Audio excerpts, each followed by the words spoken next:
It's Evan Cohen from Unsportsmanlike. I have teamed up with Travis and DeMarco to tell you about personal injury attorney Joseph S. Normand and his all-star legal team. We've been talking about the law office of Joseph S. Normand for months, and they've helped listeners achieve maximum compensation that they deserve in an accident. Getting into an accident can be scary and frustrating dealing with insurance companies. Let the Normand All-Star team handle it for you. Visit normandlegal.com or 213-747-2000. The law offices of Joseph S. Normand, 213-747-2000. 710 ESPN, your home for the 17-time world champion Lakers. KSPN Los Angeles, a Good Karma Brands radio station. Here we go, Travis Rogers, DeMarco Farr. The far side. You ready for the far side? I'm in the far side. You're in the far Let's side. go. Welcome to the Travis and DeMarco Show. So let's get to the fun, shall we? The Travis and DeMarco Show right now. Yeah! So, Andy is in the house today. Andy, how you feeling? Good. Laura is here as well, filling in for Jorge. And Laura, I am. I have a question for you. What's up? Just because Jorge's not here, you think you can start the show 30 seconds early? Is that how you roll? Yeah, there was something wrong here, so, we're missing a spot. Sorry, guys. All right. I'm just telling you, I'm taking it off of Super Crosstalk. Sure. You guys left early yesterday. I'm only going to 11:30. You're like one of the Union 407 guys. Not my department. Yeah, hey, look, I've been contracted to start at 9, and that's what we're doing. I don't here. pick up that cable. Don't over give there. her a That's the hard other guy. time. Come on, Travis. I She's give trying her her a hard best. time because It's okay. I'm going to be drugged up tomorrow. Oh. No. What? Why? I'm Plus having your knee surgery. Oh, that's right. You're getting your knee done tomorrow. Yeah. Are you looking forward to it? Are you dreading it? Are you looking to feeling better? What's the I'm state just of mind? ready for it to be over. Okay. And I can get on with my life. We're rooting for you. This is really weird. I haven't sat in this chair in a minute. I know. I'm not used to seeing you there. And there's two different audios going on. It's like what's live and what's on the air. So okay. it's really tripping me out right now. Roars to you, Em. Roars. Why would we do that here when Jorge's not here? We haven't done roars in You days. do it because I'm here. Yeah. I'm the originator of the roar. We're That's changing right. everything because Andy is here. We're just mixing. We're doing the draft today because Andy is here. Andy likes the drafts. Like, love the draft. like your role on this show. You have many roles on this show, but you are the guy that we draft with. Like you are enthusiastic about the draft. I love me a draft. Like Emily and I were texting yesterday, and she brought up that she would do a draft on Thursday because I was in. I told her I feel like the belle of the ball. I'm so excited. You look like one too. I do. I'm so excited by this. It's very good. It's very good to have you here. Emily's she's now a guest lecturer, I learned this morning. Oh. Not a guest lecturer. Yeah, you did. It's what you told me. My professor, shout out Anna Catherine Clay, at UVA, she every year asks me, well, like twice a year, asks me to come in and be on a panel for her class to talk about alumni of the program that are now in the sports field in a varying different levels of things. So I was on the panel, and yeah, it's fun. It's like probably my 7th or 8th time doing this. Oh, you see, she's a regular panelist. It's like, like sometimes they go on, like Lisa Simpson was on Nightline with Kent Brockman. It's like, Kent? That's how she shows up.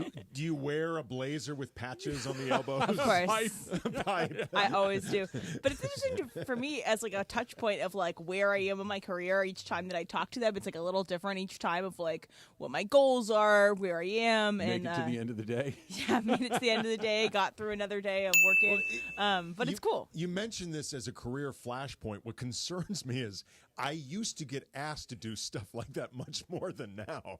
Like nobody's calling. No, it's funny how that works, isn't it? It's like you hit a point where you're no longer relevant to the current alumni or administration. It's like, fact of the matter is, a lot of our professors are probably no longer with us. I have given talks, believe it or not, in classes at USC, like media classes over the years, but it's been a while. Yeah, it happens to all of us, Andy. Mm-hmm. What are you going to do? What are you going to do? What did you say about me, Em? I said Travis is the worst, that he's so hard to work with, that I can't stand him. It's a common theme. Can't stand him. Yeah, that's what I said. All right.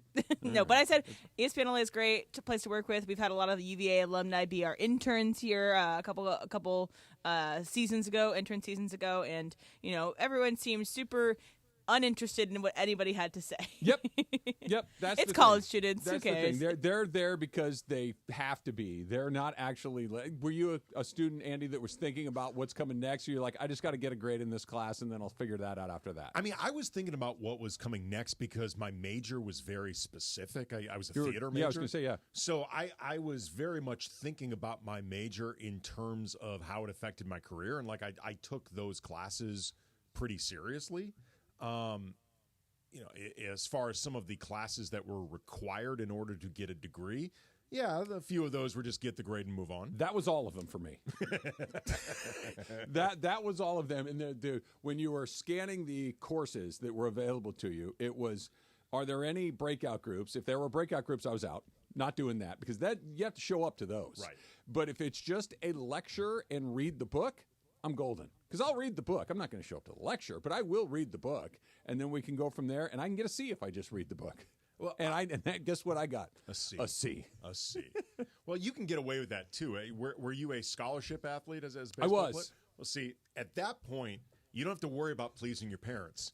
No. Because this is covered. Yeah, it was taken care of. Right. Just don't, like, at that point, your parents are just thinking, like, don't get arrested. I Like, did- don't I do mean, anything that requires us. I did clear that bar. Right. I did clear the if your don't get tuition arrested is bar. covered, like, I was not on scholarship for theater or anything, so I actually did care about my grades. Well, then Well, one more more than I reason did to in high work hard at More than I I did didn't in care high about school. that either. I didn't care much in high school. But I wish somebody would have said to me, hey, this is actually, never mind the grade. Never mind, like, this is actually something that you will use in your life. This will make your life better. You will, never mind you'll make more money. This will improve the quality of your life. Like if you learn how to play an instrument, if you learn how to speak a language other than your own, these are things that will help you in life. That is the regrets that I have with being somebody that was not particularly academically motivated in high school. It's not like the grades, because who cares? Right. It's not, well, the grades could have led you to a different college. Whatever. Most of the You time, went to SC. Yeah, most of the You're fine. Well, also, most of the time, the college you go to doesn't really matter other than maybe the connections you make.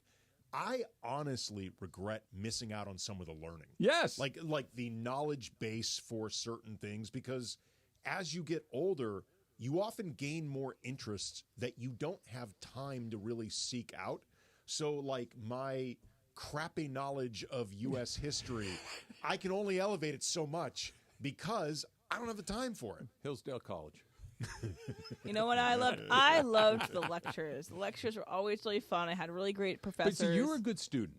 Yeah. You were, Emily, this probably no surprise. You were a good student. You were conscientious. I would assume you attended regularly. You were not a... I learned a lot of things. I'm sure you did, because you were a good student.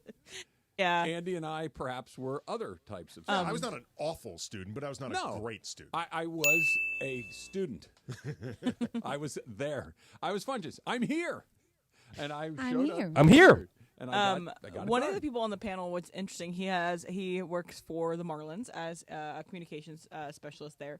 But he had a cool thing that happened to him this year. He got to escort Ohtani from the field to like the media scrum after he hit the 50-50 ball in Miami. So, obviously it's not like he's his bodyguard, but it's a cool thing to say, I was this close to Shohei Ohtani on that historic night. Look, of all of the things that we all get to do in this business, and it's fun to come in here and goof around. It's fun to come in here and talk about the Lakers and the Dodgers and the Rams and all that stuff. It beats real work. That's for sure. But what your colleague described is that you might randomly be in a place where something that everybody remembers for a very long time, you might be standing right there when it happens. I think that's the part that you can't find other places, right? The Marlins are terrible. They will probably be terrible in perpetuity. Well, every time they're good, they tear down the team. That's their MO. Here comes this guy on the best team in baseball that just happened to be there that night and just happened to have one of the great nights in the history of the sport. And, oh, by the way, can you take him into the press room? Yeah. What an unbelievable – that only happens in stupid stuff like this. It's like Forrest Gump. Yes. If you end up in enough different places, you eventually become part of history. Forrest Gump, DeMarco Farr thinks that it's did he say the greatest movie of all time or one of the greatest movies of all time? Probably the greatest. Yeah. All right, slow down. Do you agree? I think Forrest Gump is good. It's fine. good. I don't think it is one of the greatest movies ever made. Too long. Number one. It is way too long. Yeah. And there are things about it, like sort of the Forrest Gump, ends up in this place in the White House, or this. I think some of that stuff, especially now that the effects and the way that they did it are kind of dated, feels kind of hokey and a little bit forced. It's a little saccharine. Yeah. I think the performances of Hanks and Robin Wright and that relationship, Sally Field, don't you dare Sally Field, those things are really good. And I think the story of Forrest and Jenny, I think that still resonates really well. That's really well done. Some of the gimmicky stuff of it doesn't age well. All right, so we've got an Ask AK coming up at 9:45. We're bringing it back. Bringing it back. Because your last name isn't Far, you don't get to do the Far side, so we're going to do an Ask AK today. No car side? We could do that. We could do and a I car know a lot side. of people have been clamoring to have that interaction again. Make them good. Yeah. If you make them good, maybe you'll change your mind. No pressure. Make them great. Yes. Maybe we could have this be a recurring, maybe not every day, but maybe once a week or something like this. But you're going to have to set the bar high. Exactly. You're going to So have if to you make want us that, want to run it back. gotta show out. Yes. So send them to me, send them to M, send them to Andy, send them to Laura. Laura's Twitter handle has all the E's in it. No, too many. It's unique with all of the E's. So I still don't understand why you have UNEEQ_. Yeah. That's it. Yeah, I'm never going to get there. Laura's getting her knee fixed. We got a lot to cover. The Lakers, Andy, I'm trying to temper my enthusiasm. I'm trying not to be so caught up in Dalton Knecht going bananas the other night, knocking down 9 threes. The record is 9-4. JJ Redick looks, and I use this as always on the Trav and DeMarco show. I use this word as an extreme compliment. He's competent, right? That competent is hard to find in a lot of areas. He is competent, bordering on highly competent. AD looks great. LeBron looks great, and I'm trying to not get too far over my skis on how good this team might be. I think they're real. As far as 10-4, is this real? Does this feel like a mirage? The answer is no. Does 10-4 mean that they are championship contenders? No, not yet. I think they are a good team. But what gives me a lot of optimism about what we've seen is nothing has happened in terms of getting to 10-4 that feels fluky or out of character for what you expected for this team. You don't look at the way they've played. The defense over 14 games has not been so good that you're like, oh, I don't know how this is happening, but they won't sustain it. If anything, they have been winning in spite of the defense, which obviously needs to improve if they're going to get better, if they're going to actually be in that championship mix. But what it means is they're not out over their skis in terms of the way they've played.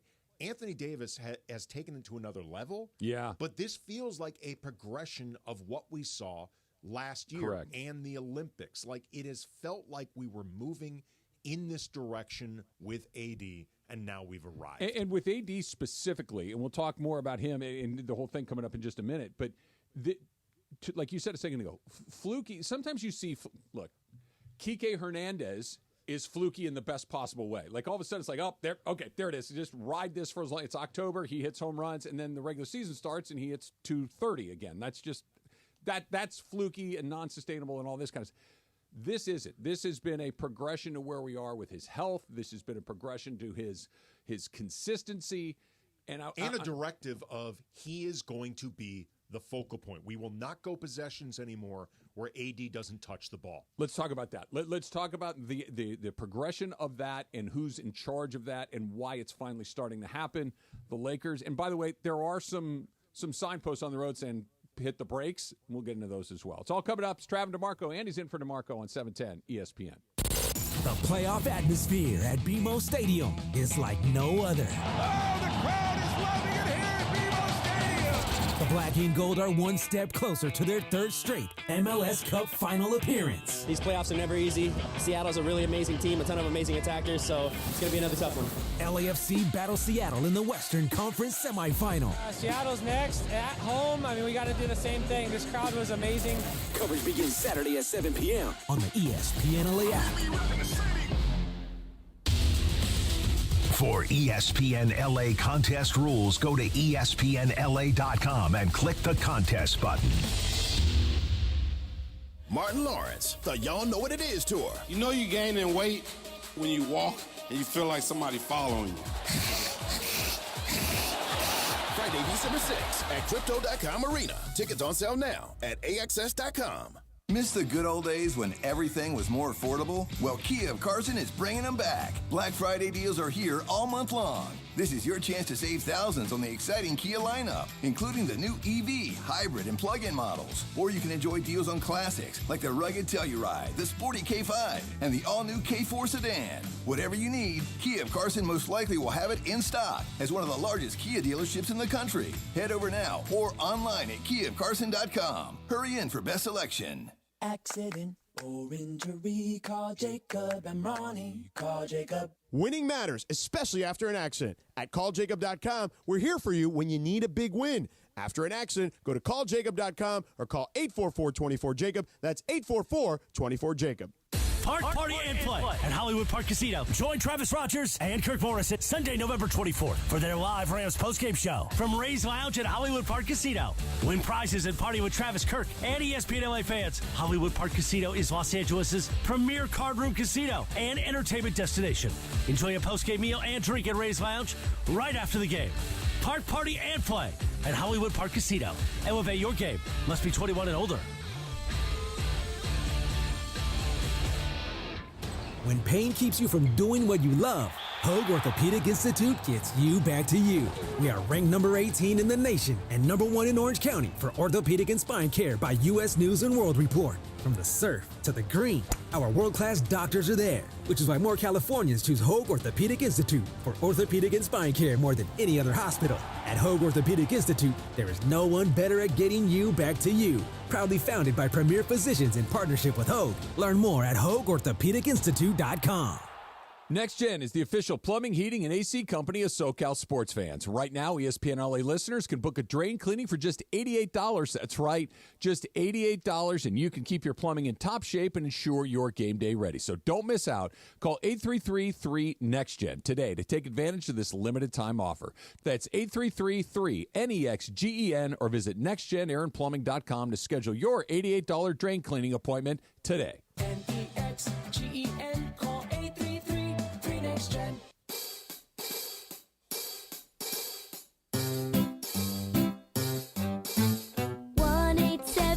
Cars for Kids.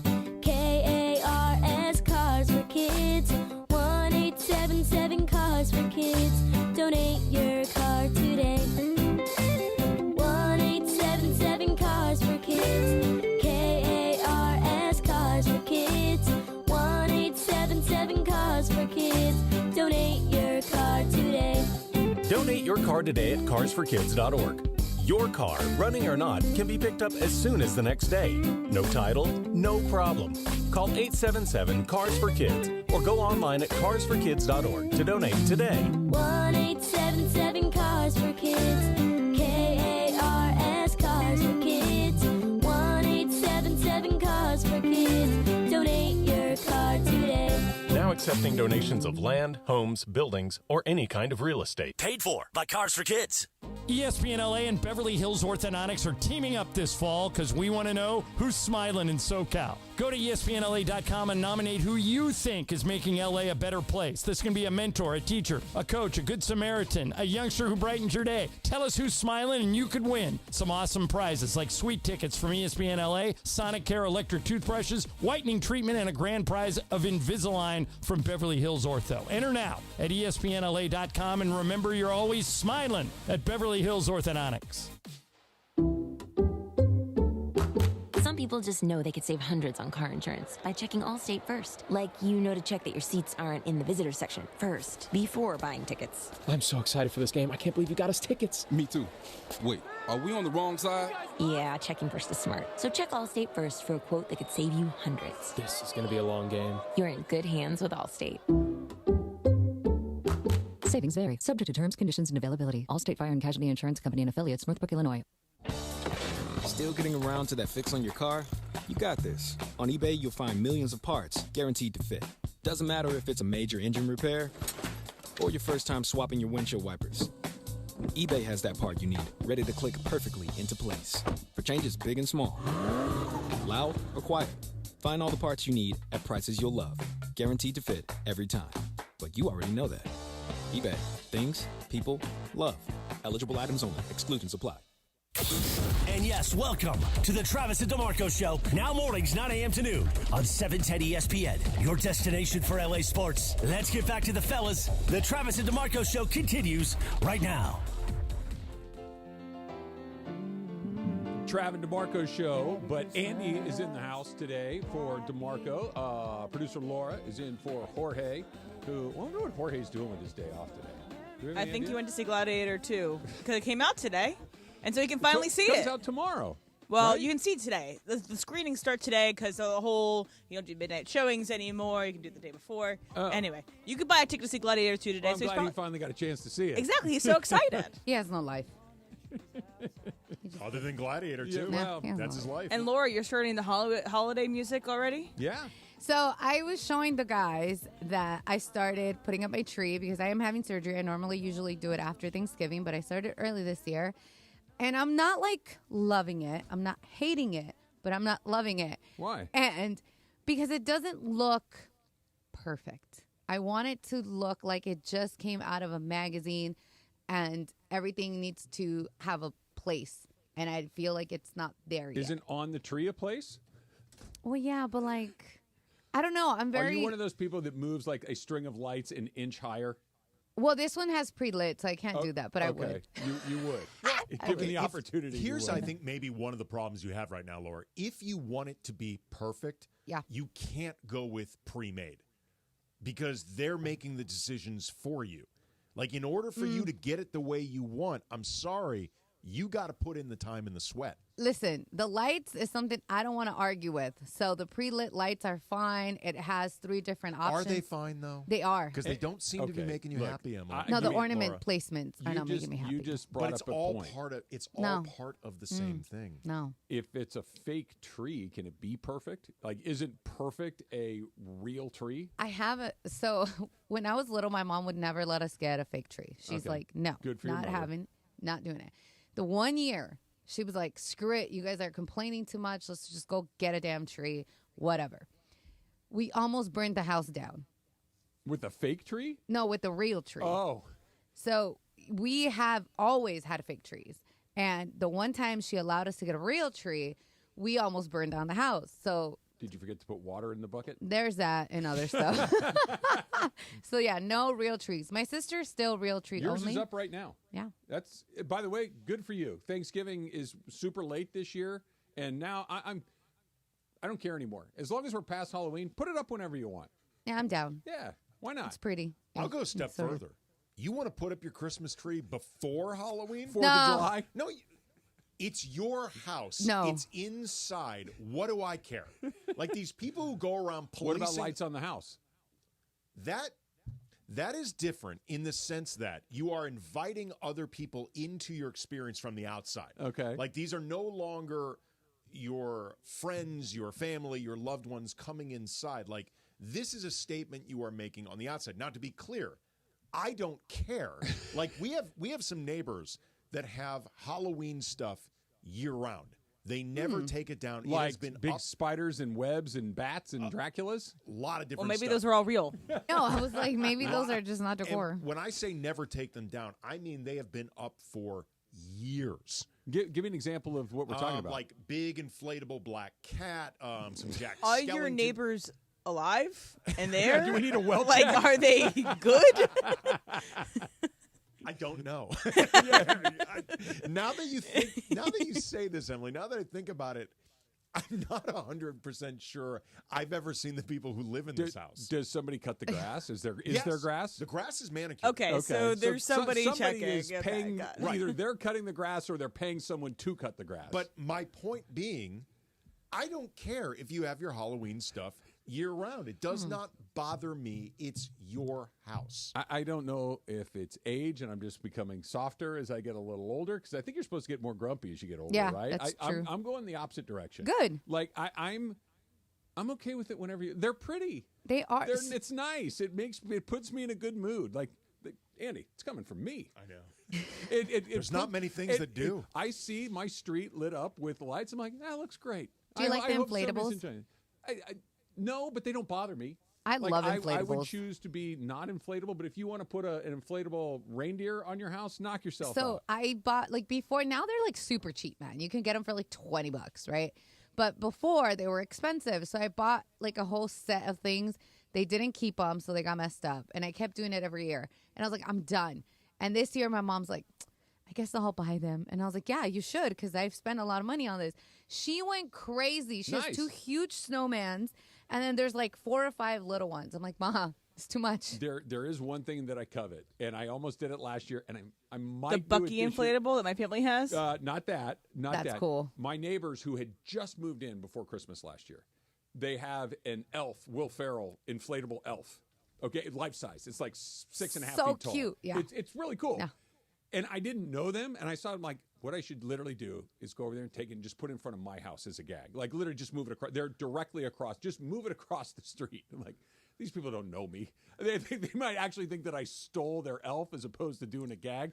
I know them a little bit now. I think I could pull it off. Well, what I was going to ask is, because you've spoken a lot about your desire to never communicate with any of your neighbors. Yeah. Are you more concerned about them taking it the wrong way, maybe getting the authorities involved? Or are you more concerned about the idea of this could strike up a conversation? No. These are the perfect neighbors because they don't ask me about me. They how you doing? Good. They have 2 little kids, really sweet little kids. It's a perfect interaction. Hey, I say something to the kid as I'm walking. Hey, good to see you. He's driving this little Jeep thing around. Perfect. They're not interested, which makes me really enjoy their company. I would do it because it seems like they would think it's funny. They might. And if I'm them, I keep the Will Ferrell elf out there year round because that's going to make people happy. Nobody's going to be unhappy seeing Will Ferrell in that character if it's May. Maybe Travis's HOA. Well, they don't. Yeah, they might. They're kind of sticklers. Screw those people. I agree. I just said it. I agree as long as it doesn't affect my property. How much do you think a Will Ferrell inflatable devalues the property? So no, it's not that. Literally, we had one of those basketball hoops on wheels that you could put out on the street to shoot baskets, and we left it out overnight, for 2 nights in a row. Letter. It's no. Yes. Yeah, the kid. It's I just don't want to wheel it in and out every day. The kids were playing basketball in the street. Who cares? Letter. Seriously? Yeah. They're on it. Well, now I want the Will Ferrell thing out there just as a double middle finger. I would put Will Ferrells all over the neighborhood. Yeah, like a colony of elves? Yeah, Elves? absolutely. Because I want these HOA Nazis to calm down. They're pretty invested. Well, his name is Buddy, by the way. Buddy. Yes, Buddy. Thank you. We need Buddy all over your neighborhood, and we need these people to get put in their place. They live for this nonsense. You know what? Live for it. Bring it. Now, I did like it when they. Now, apparently, my neighbor across this, different neighbors, not the ones with Buddy, the other neighbors. Pods, those giant containers, those steel. Oh yeah, the pods. Yeah. That you can put your junk in. Yeah, storage. Sure. You can leave one of those in the street for 6 months, no big deal. Just leave it there. Nobody had any. I'm like, all right, they're going to make move that in a couple of days. Nope, that got to stay for half a year. See, okay. At that point, then, what we're really grading on is these so-called HOA police. Yes. The people in charge of this. Yes. We're either talking about their aesthetics, and that's just purely your thing versus someone else's thing, or it's their stuff, and they're just a bunch of hypocrites. Oh. That never crossed my mind. When it's their mess, it's okay. When it's someone else's mess, it's a problem. We had an older house that was not the one we're in now. The one that, and then we had these pieces of tile in the driveway. I don't know, they're maybe a foot square, right? Mm-hmm. And they break occasionally. So you drive over them with your car every day. Yeah. It cracked in half, so it had to be replaced. Letter. Within a week, someone had noticed that half of that tile had come out. Letter. I don't like these people. I want to. Why do you think I don't talk to anybody? Paint my house crazy for them. Oh no, that's letter. Okay, but what's the teeth of the letter? If you don't listen to the letter, what happens? They'll send another one, and then I'm sure somehow they can create some sort of inconvenience for you. I don't know if they can get money or anything like that, but I know when you buy a house in this neighborhood, you agree to the terms of the HOA. So I'm sure at some point, after years and years, they might be able to squeeze you for something, but really nothing. It's just annoying to get the letter. I just see, like, as someone who doesn't own property right now, and I'm looking to eventually, I know that all the nicer stuff has HOAs because they keep regulations and all these things. But I don't want no one telling me what I can do with my own property that I'm paying so much money for. I agree with you, but so annoying. Yeah. No, then Travis is going to judge my parents' front yard well, tiki bar. they have a tiki bar in their front yard, which, by the way, like which I is said, fun. It's more appealing to me now than it was a couple of years ago. Exactly. Like what the hell? Who cares? And either way, in the backyard, this though, is the no? Hebels place. If the Hebels place wants a tiki lounge on their lawn, damn it, they get a tiki lounge on their lawn. They would call the sheriff on the Hebels in my neighborhood. See, I'm just telling you the way I'm wired. If I lived in your neighborhood, I would build a tiki lounge just to get their reaction because I want the war. You're looking for a fight. Yeah, no. At this, the way you've Come at me, bro. The way you have described these a-holes, I want a piece of them. Yeah, look, bring over your materials. Let's build a tiki bar in my driveway. Now. Let's happen. I invite them right now. Call in if you're listening. Travis's HOA, Gladys Kravitz's. You guys call in. I'm in. Gladys and Doris. But by the way, there is some news in the college football world just announced on Pat McAfee's show that that's just me waving my phone because the notification was my phone. But Julian Lewis is committed to Colorado. He's the one that decommitted from SC. Mm-hmm. And he was looking at Indiana, Colorado, and Georgia, right? Chose Colorado. We'll see if he actually ends up going there because if Deion's not there next year, and by the way, it means he'll be there for 1 year, maybe, before he moves on to the next spot. I do want to get into the Lakers. We'll do that next. There are a lot of things to be very bullish on, but there's some underlying things that make me want to just be a little bit cautious but getting too far down the road. That's coming up next. It's Trav and Andy on 710 ESPN. Is your vehicle due for service? Is it time to get those wipers replaced? If so, head into your neighborhood Valvoline Instant Oil Change, home of the 15-minute drive-through oil change. For over 30 years, Valvoline has provided quick and convenient automotive maintenance services for busy people just like you. At Valvoline, you stay in your car safe while the expert technicians make sure your ride is at its best. Oil changes, wiper blades, and more. Just pull up, drive in, and drive out in about 15 minutes. Visit SoCalOilChange.com for locations and game-winning coupons off of your next Valvoline Instant Oil Change.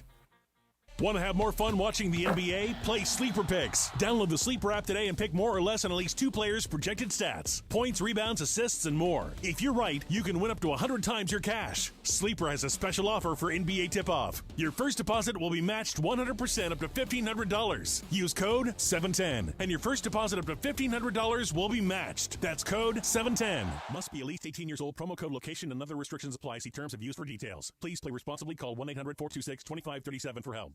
Hey, it's Cappy. Smile at every mile with Ocean Subaru of Fullerton during the 2024 Subaru Share the Love event, where every Subaru purchase helps make a difference. Lease a brand new 2025 Subaru Crosstrek Limited for just $284 per month for 36 months with $39.95 due at signing. Looking to sell your car? We'll pay you cash on the spot at Ocean Subaru. With approved credit and Subaru Motors Finance. Every new Subaru purchase or lease, Subaru will donate $250 to your choice of charities. Not all buyers or vehicles will qualify. VIN S37011188. MSRP $36,558. Lease for 36 months. 10K miles. Plus tax, tag, title, and dock fee. Zero security deposit. See dealer for complete details. Expires 11/30/2024.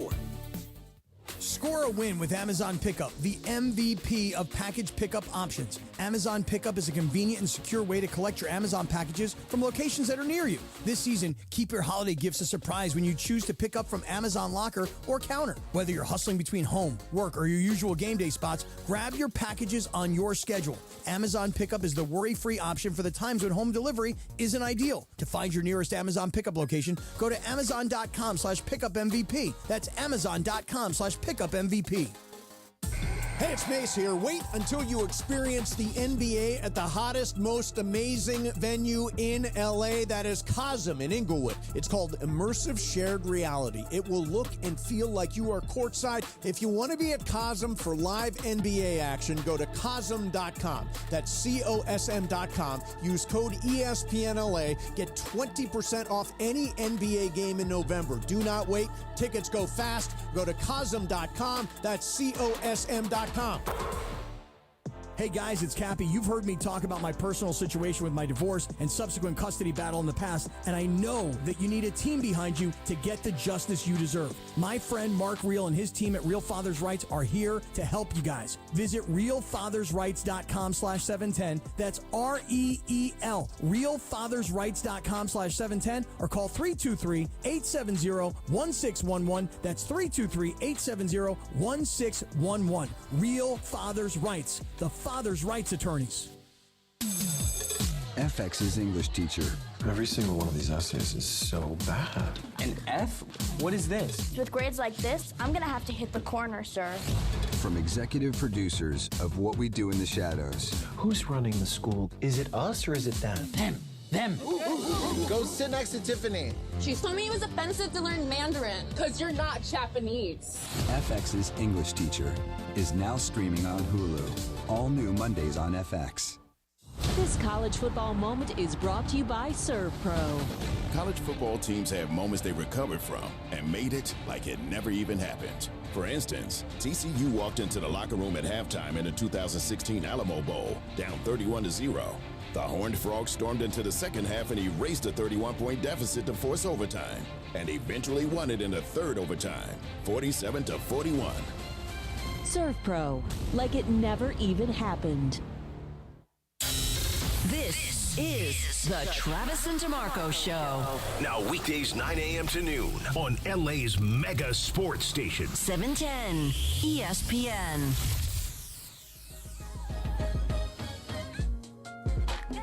My lovely wife, Susan, just texted Andy and told me not to forget her, but she's apparently listening today, so let's be on our best behavior.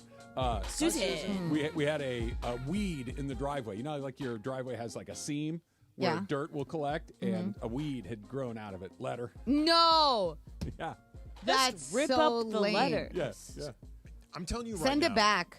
Return to sender. You guys bring me in because I'm going to be a chaos agent against this. I am so offended on your and Susan's and whoever are the good people in your neighborhood, the Buddy Elf people. Yes. I don't know their name. I am so mad at these HOA people. Like, seriously. They're on it. Screw them. Can't fix a Do fountain. they not have other things in their life No. that make them happy? Look, Clearly not. People that volunteer for organizations like this, I'm not going to use that phrase. They get up in the morning for violations like You know what this. they are? This is what gets them out of bed every day. They're is to high find horse a cracked tile on your They roof. are high horse people. They live on their high horse. And nobody else, by the way, can have a high horse in their yard. No, it's only there's they only that are room allowed. for one high horse. Yes, exactly. They're the only ones in the neighborhood allowed a horse. My sister's boyfriend is on the condo board of their condo in Florida, and he likes to share his opinions about things, so it fits the mold. Which sister? Maggie, youngest. She's going to be a doctor. Okay. Yes, in Florida. She can do better. I will keep silent. How's Thanksgiving going to go? I'm not going to be home for that's Thanksgiving. Right. Yeah. Oh, yeah. By the way, anytime the question is, so what do you think about that person? I just really rather keep that to myself. They live in Florida. You just answered the question. How do you like your mother-in-law? I'd really rather not answer the question, right? Like you just. No. I'll say it simply as he really likes Florida. Is he Florida man? He's not Florida man. Okay, that's unfortunate. Do you know I think it's Netflix? They have a series, HBO. Florida Man. Yeah. Is it HBO? Yeah. HBO. I think Danny McBride. It's like something he created. Okay. He's one of the producers. It's a very, very good. Shout idea. out alumni of my high school, That's right. Danny McBride. Oh, A Cougar. I did not know that. Yeah, Portland Cougar. Cougar. Yes, Cougars. Andy. He's a funny dude. Where'd you go to high school? St. Louis Country Day. They were the Fighting Rams. Oh, the Rams. Okay. Ooh. The Rams? A lot of Rams. The Rams? It's very unoriginal to be a Ram. Yeah, there's Rams around. All over the Temple place. City Rams here I mean, they're not far. They shout out to Cody Lou, former Temple City Ram, current ESPN megastar. All right, let's talk about this. Here are the positives for the Lakers through their first 14 games of the season. They play Orlando tonight, which is one of the better teams they've played of late. Mm-hmm. The positives for the Lakers are their record is really good. They're off to a good start. They're 10-4. Dalton Knecht appears to be not just a good NBA player, but potentially a very good NBA player. Anthony Davis is playing at an MVP level, and it doesn't feel weird, like you've said, or fluky or anything like that. LeBron's usage is down, which is very good news for him being, more full LeBron the closer we get to the postseason.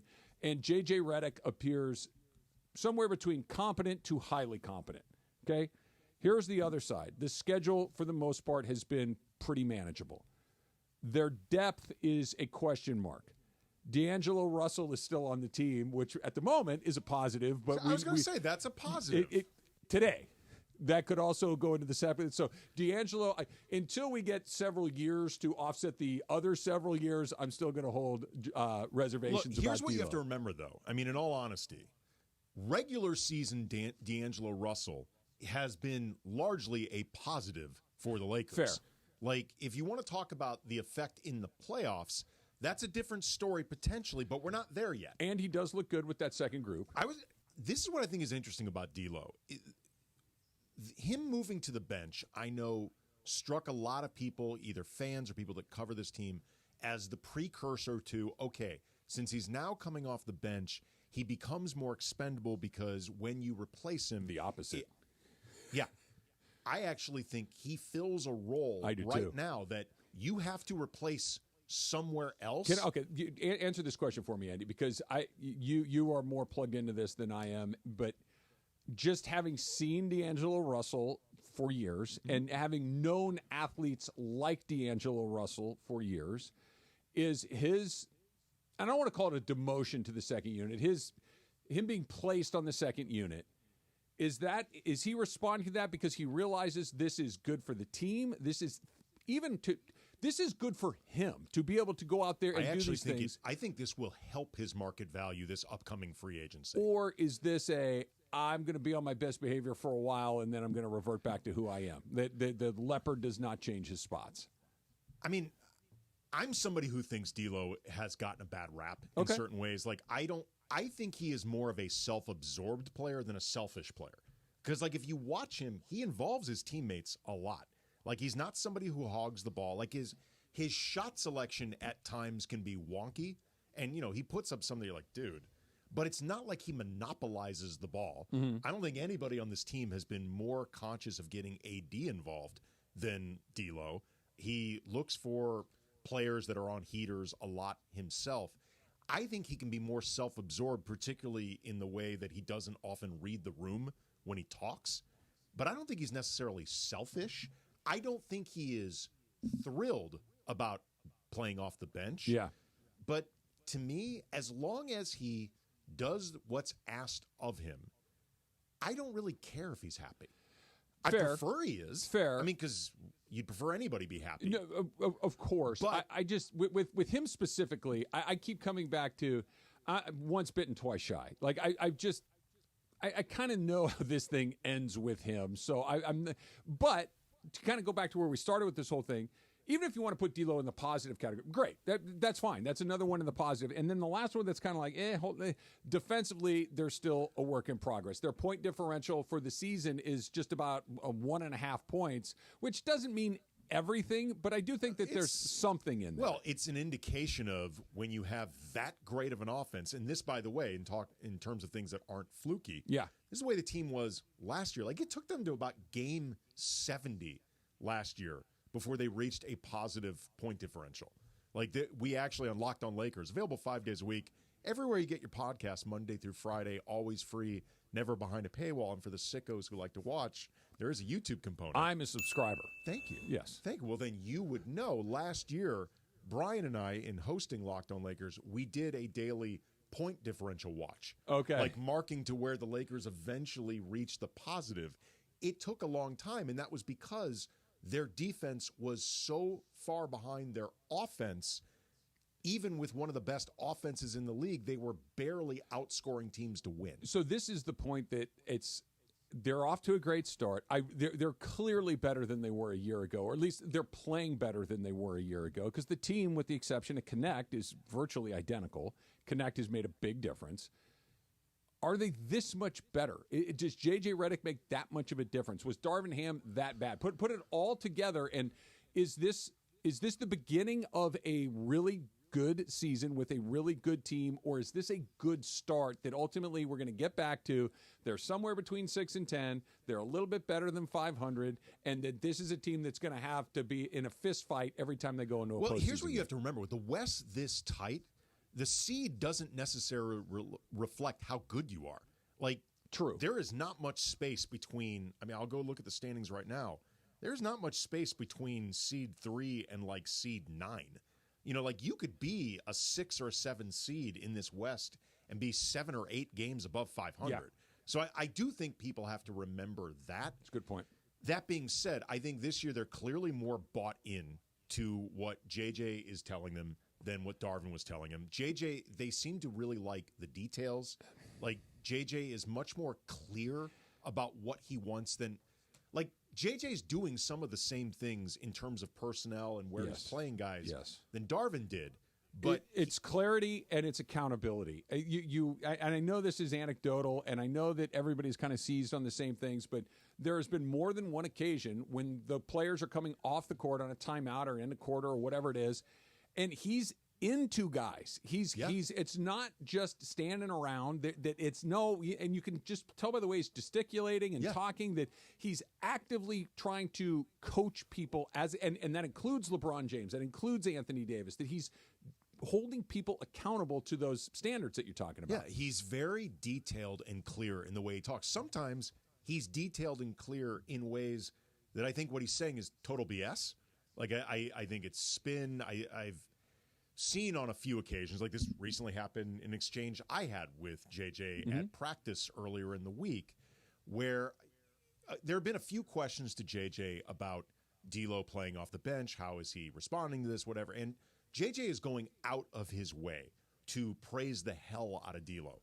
A, because I think D'Lo has responded in certain things very well, but also I think he does not want this to feel like a demotion to D'Lo. So he's trying to talk up D'Lo.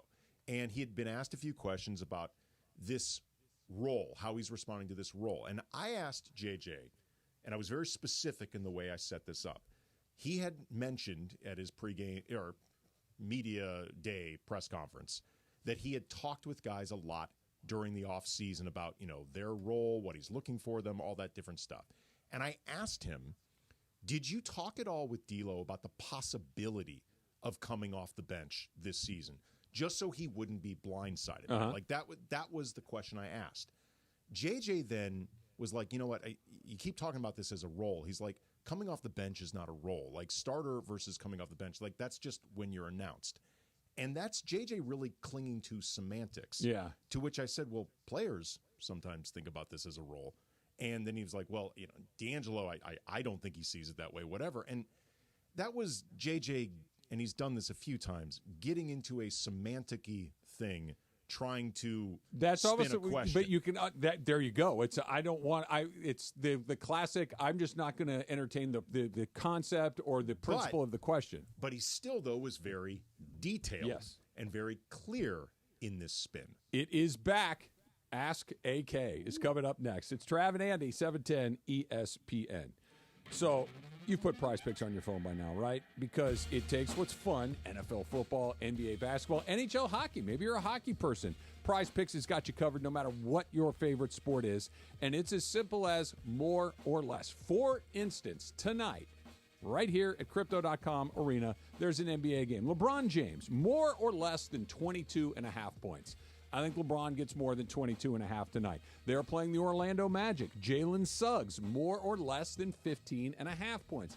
I like a little more. There's no Banchero, so I think that Suggs is going to get a few more shots. We'll go more than 15.5. That's it. That's Prize Picks. Pick more, pick less. It really is that easy.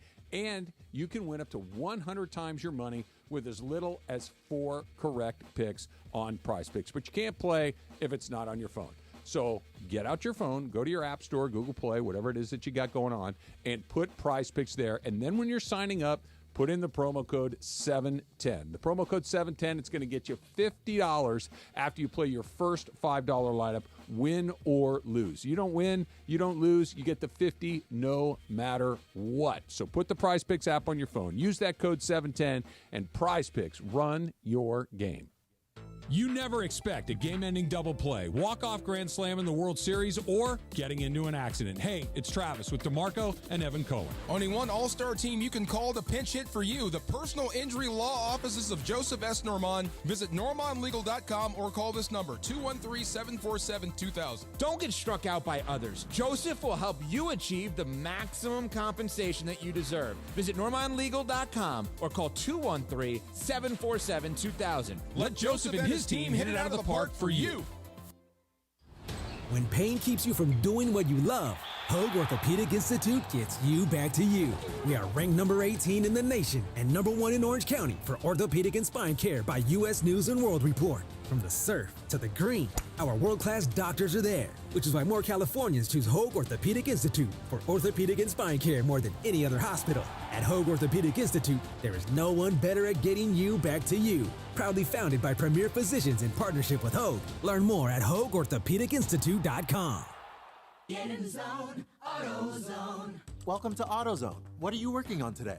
I think my battery's dead. With free battery testing and charging, we can help you get back on the road. Get in the zone, AutoZone. So what if I need a new one? We have the right Duralast battery for you, only at AutoZone. Get in the zone, AutoZone. And what about my old battery? We can recycle it right here at America's #1 battery destination. Get in the zone, AutoZone. Restrictions apply. Are you ready to unleash the beast? Monster Energy is here to give you the edge this college tailgate season. Loaded with bold flavors, our powerful blend gives you the energy you need to push you beyond your limits. Tune in all season long with Monster, the energy drink of ESPN Radio College Football Tour. Power your performance with a drink that's as hungry for victory as you are. Crack open an ice-cold Monster and dominate your competition. Monster Energy. Unleash the beast. Grab yours today. And yes, welcome to the Travis and DeMarco Show, now mornings 9 a.m. to noon on 710 ESPN, your destination for LA sports. Let's get back to the fellas. The Travis and DeMarco Show continues right now.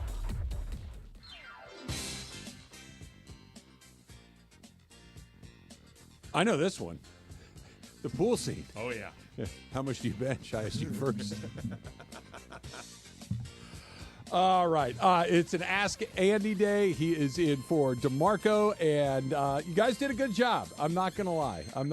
Here's where I want to go first. This is from Optimus Prime Rib, who writes, what's the cutoff point in the middle of the night when it goes from being too late to too early? Right? Too late to too... Like if I said to you, let's meet at 11 o'clock at night, your answer would be it's too late. Mm-hmm. If I said to you, let's meet at 6 o'clock in the morning, it's too early. Where is that line? I would say if you're asking me to meet you past 9:30, okay, I'm going to ask why. Like, I'm not a young man anymore. Like, the idea of we are getting started at 9:30. Stop. Right. Again, there's got to be a very specific reason that we're starting so late. And trust me, it's worth my while. I think the answer to the question is 1:30 or 2 o'clock in the morning. Like 1 o'clock, it's like, that's too late. I can't get going. If you said 2 a.m., that's too early. I can't get up that early. Like there's some, it's after midnight. Well, what about if you're staying up through this? It's too late or it's too early. So like if you, for some reason, you're waking up in the middle of the night and you're sleeping and then you're like, oh, it's 11:30. Too late, too early. Like when does that transition? I think it's 2. 2? I think it's 2. Well, I mean, the city has basically told us this. Like at 2 a.m., go home. They've essentially told everybody, you don't got to go home, but you can't stay anywhere here. Emily, got one? So this one's from Laker Reflection Eternal. So shout out to that person. Are you pro or anti floppy pizza slices? I am anti. Like, there's a certain amount of crispiness and sturdiness that is required for good pizza. The crust is the most underrated, but I think essential part of a pizza. Okay. If it's too floppy, it doesn't hold the toppings. It actually becomes kind of a mess. Like, it doesn't have to be stiff. Yeah. Like, it doesn't necessarily have to be that strong. Like, a little bit of dip is okay, particularly if you're talking about, like, the long New York style pizza slices. That's what I keep coming back to. But I think if it's too floppy, it just becomes a mess. Yeah, I don't want it undercooked. I need to have the dough, the crust needs to be like fully the cooked. Italian, like Neapolitan style. That's like the art housey style pizza. Like, it's very crisp. You're talking No, about. I'm talking about very thin. Oh, okay. The thin crust is almost its own thing, but you said it, Andy. It's that New York style type of slice that you fold in half, and that crust has to be pliable. Otherwise, pliable but not floppy. To me, there's a difference, like flexible versus floppy. It's cooked and uncooked. Cooked and uncooked. Laura, your pizza slice, you want it crisp or floppy? No, I want it crisp. Yeah, I don't like that. But I don't want it raw. It can't be like this needs another 5 minutes in the oven. Again. But I want if I hold it by the heel, I want that thing the tip to drop. I want to be. I got you. That's good. Yeah. I want to be able to. I want it to be able to fold or bend because I did it. Not because the pizza did it on its own. Because it's your only option? Mm-hmm. Yeah. Mm-hmm. All right, here's another one. Settle this lifelong debate. As both a local and a transplant, who hates L.A. traffic more, the locals or the people who aren't used to it? Do the locals hate it less because they're used to it? And can I add an addendum to this? When did you feel like a local? It took me, L.A. for me took me a couple years to get used to. Like before I really, because there's a lot of adjustment compared to like the Midwest. It's like a very, very different vibe. And also LA is so spread out. Like it takes you a couple years just to learn where everything is. Yeah, and like the surrounding areas, because what is considered part of LA is pretty sprawling. As far as the original question, I think the locals hate it way more. Okay. Because you deal with it every day and it beats you down every day. If you're just showing up for a little while, I think it's more mind-boggling than something that's going to bother you because you know you're eventually going back to your normal place. And when did you feel like a local? Have you started feeling like a local? I don't feel like I'm a local, but I do feel like I understand more. Like I interact with more people who are local than my typical fare of my friends. Like my friends typically stay to the West Side and work at companies that are almost all transplants. I work with people who are almost all local people, and I interact with our fan base that is mostly local. So I feel like I am not local because I don't have that badge yet, but I have the understanding of what that means. I think, look, I've lived in a handful of different places, but born and raised in L.A. and spent the vast majority of my time here in L.A., so it's always felt like home to me, and I think even if I moved somewhere else, this would still feel like home to me. I never, ever felt like I was a Texan living in Houston. It felt like I was an alien from another world for almost the entire 2 years like I was wouldn't there. tell you I'm a Californian. How long would you have to be here before you think about that? I think I would have to have kids here and be raising my kids as Californians to feel like a Californian. Well, how many years have you lived here? 3 years. That's not long enough to It's not long. But she's good. Like, she's really good about submerging herself in LA culture and just kind of exploring what LA is about. So I'll definitely give you props for that. Sure. I'm not doubting Emily's LA credentials or whatever. I'm just saying I don't think you've lived here or anybody within 2 or 3 years would feel like a local in the same way that with you with Houston. Yeah. A, 2 years isn't that long. B, I'm guessing you never pictured yourself living there the rest of your life. No.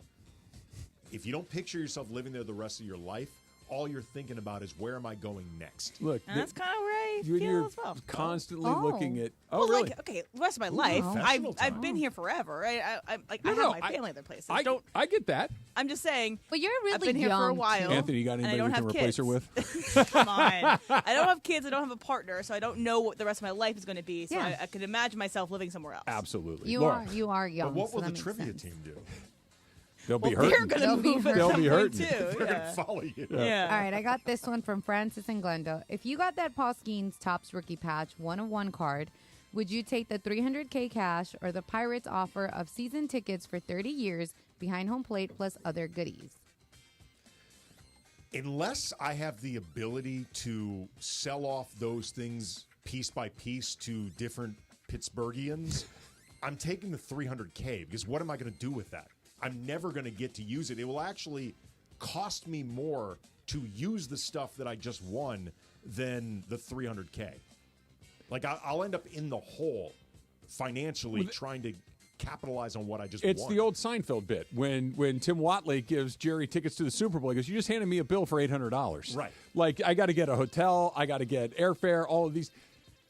always take the money. Money buys things. Things are just things. If I lived in Pittsburgh and I was like a big Pirates fan, that's different. That's a lot of baseball games. You can buy with $300,000. Sell that stuff off. I get it, but $300,000 is I can go to pick the 10 games I want to go to, sit right where I want to go sit, and I still got cash. All I'm saying is it's at least a different consideration as somebody who has never been to Pittsburgh and doesn't plan I've heard on kind of good spot. A lovely I've heard city. It's great. Yeah, Lovely I've heard city. it's a good spot. It's great. Yeah. I have no reason to go.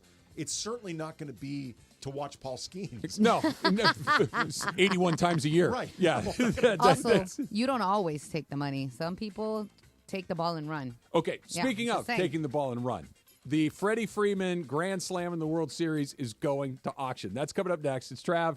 It's Andy, 710 ESPN. Hey, LA, let's talk trash. Food waste, that is. Tossing your food scraps into regular trash sends them to landfills where they release harmful gases like methane. Fight global warming by simply sorting your food scraps and placing them in your green bin. It's quick, it's easy, it helps protect our planet. Ready to do your part? Visit cleanla.com or call 888-CLEAN-LA for more tips. This message funded by Cal Recycle. Party and play at Hollywood Park Casino. Join Travis Rogers and Kirk Morrison Sunday, November 24th for their live Rams postgame show from Ray's Lounge at Hollywood Park Casino. Win prizes and party with Travis, Kirk, and ESPN LA fans. Hollywood Park Casino is Los Angeles' premier card room casino and entertainment destination. Enjoy a postgame meal and drink at Ray's Lounge right after the game. Party and play at Hollywood Park Casino. Elevate your game. Must be 21 and older. Hey guys, it's Sedano at Los Angeles International Airport. Changes are arriving daily to help reduce traffic, save travelers time, and transform the travel experience. The LAX economy parking structure is now open with thousands of smart parking spaces, as well as hundreds of EV charging stations. Modernized terminals have biometric gates for faster boarding, and in the future, the People Mover train will connect travelers to LA Metro. For more information, go to their website, flylax.com/transforminglax. That's flylax.com/transforminglax. When you're hiring, ZipRecruiter's technology makes finding qualified candidates for your job easy. What if the rest of the world was as easy as ZipRecruiter? Math problems wouldn't be so problematic. K equals 42. And summiting Everest would be a walk in the park. In the meantime, if you want to make your hiring easier, use ZipRecruiter. And right now, you can try it for free at ZipRecruiter.com/LA. ZipRecruiter.com/LA. Accident or injury, call Jacob and Ronnie. Call Jacob. Hey guys, what's up? It's George Sedano. Waiting is never fun. Usually nothing good happens when you wait. My friend Jacob in the law offices of Jacob and Ronnie want to make sure you don't wait after an accident. Immediately after an accident, before talking to the insurance company, call Jacob, man. Jacob and his team will do all the work, make all the phone calls, handle the paperwork, set up the doctor's appointments, whatever the case may be. And when you speak to the insurance company first, it's a big mistake. Because you know why? They may later use your words against you. However, Jacob and his team, they'll guide you through the process, get you the compensation you deserve, and you don't have to pay Jacob unless he wins. Nothing out of pocket. Free. Gratis. So if you're injured in an accident, the first name, the first thought, the first call should be Jacob. Jacob, Jacob, Jacob. The consultation is free. That's right. Free. I told you. Gratis. Don't wait. Call Jacob 24 hours a day at 844-24-JACOB. That's 844-24-JACOB. Call him 844-24-JACOB or visit him online at calljacob.com. Call Jacob. Hi, this is Sean McVay of your LA Rams. The Rams play here. KSPN, Los Angeles. 710 ESPN. A good karma brands radio station. And yes, welcome to the Travis and DeMarco Show. Now mornings, 9 a.m. to noon on 710 ESPN. Your destination for LA sports. Let's get back to the fellas. The Travis and DeMarco Show continues right now. So, and what do you think? Was the return of Ask Andy worthy of running it back again at some point? I think that we got a lot of the same people participating. We need to have some new blood, Yeah. but I think we can try it again. Maybe do it Ask DeMarco at some point. Maybe like a monthly stint. We could start to curate too, like send them in Yeah. whenever you want, and send them to Emily mostly because make 'em great. she really wants them, and make sure that they are worthwhile. We were kind of talking a little bit during the break there, Andy, about the situation of keep the thing, home run ball, rare baseball card, whatever it is, or take the money, right? Or turn the thing in for other things or take the money. And I keep coming back to this.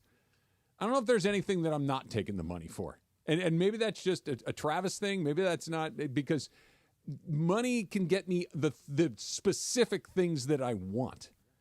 I'd have to be very, very sentimentally attached to whatever the thing is to not take the money. Yeah. Just like we were talking about that Pittsburgh Pirates experience before. Like, I have to be a massive Pirates fan who lives in Pittsburgh or somewhere close where, like, this truly enhances my life in ways that feel more than money can buy. Yes. You know what I mean? Like, yes.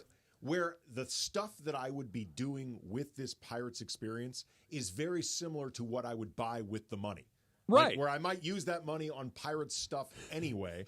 You want a rare Clemente jersey. Yeah, exactly. So I might as well just get my Pirates experience.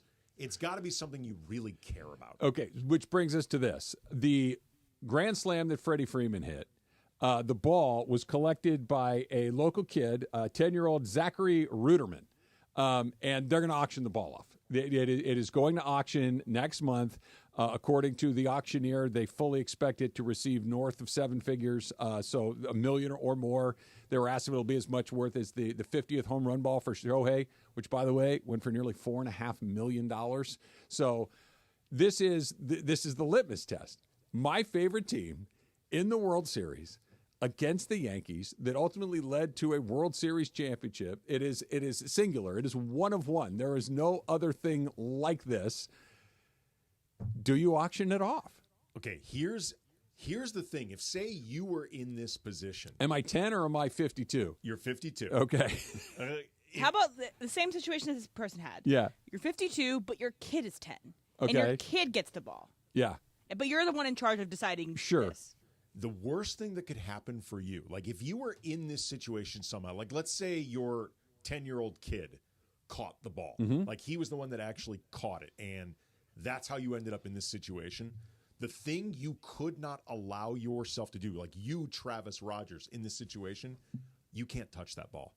Because once you put that ball in your hands and you're holding it and there's some tangible connection to that Freddie Freeman Dodgers moment, it's going to become much harder for you to sell that thing, put it to auction than you think.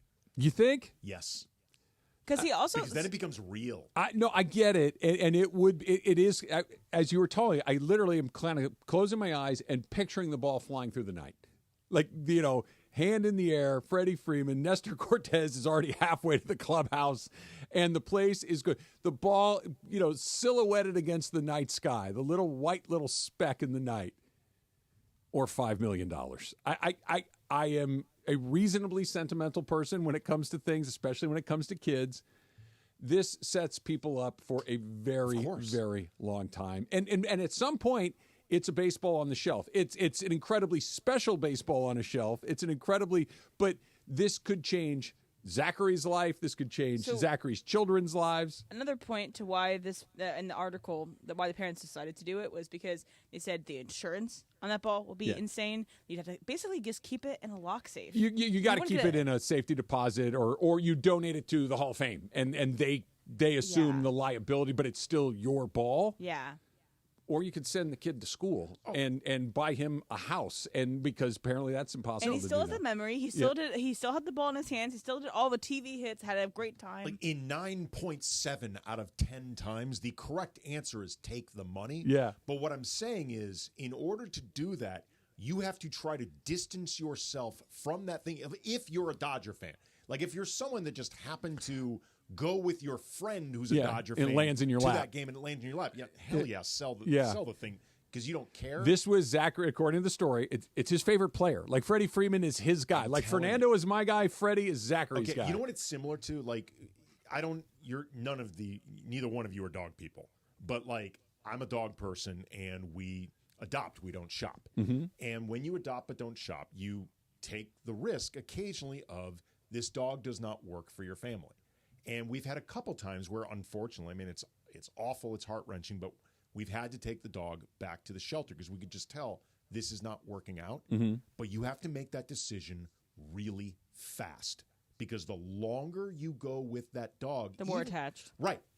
We went through this recently where I told my wife and daughter, I'm like, look, if you want to do this, we need to do like within the next 24 hours, we are making this decision because we can't wait a week. If we wait a week, I promise you we're keeping this dog. Yeah. Whether it's a good idea or not. You would not be able to allow yourself to ever hold that Freeman ball. I would not even look at it if I were you because the sentiment would start creeping in. I also feel like if we're going to compare the two, the 50-50 ball and the Freddie Freeman ball, I would 10 times out of 10 rather have the Freddie Freeman ball because that's a cooler moment to me than the singular achievement in MLB history. I would rather have the walk-off grand slam. I couldn't agree more. Yeah. I could not agree more. The Ohtani thing is an Ohtani moment, and it's an incredible one, and I'm a huge fan. And I would sell Ohtani's. that one fast. But it's an Ohtani. The Freeman homer is a baseball moment. You know what I mean? Like, there's going to come a time, maybe not for a very long time, where somebody else will do a 50-50. There's going to be another two-way guy, maybe be a very long time from now. But this will become, oh, yeah, I remember that. If you're a baseball fan, the Freddie Freeman, think about Kirk Gibson. That was 40 years ago. We still talk about it like it happened a week ago. Well, particularly if you are a Dodger yes.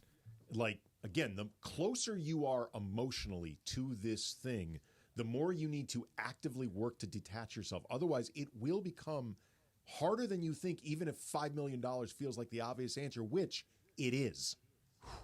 Yeah.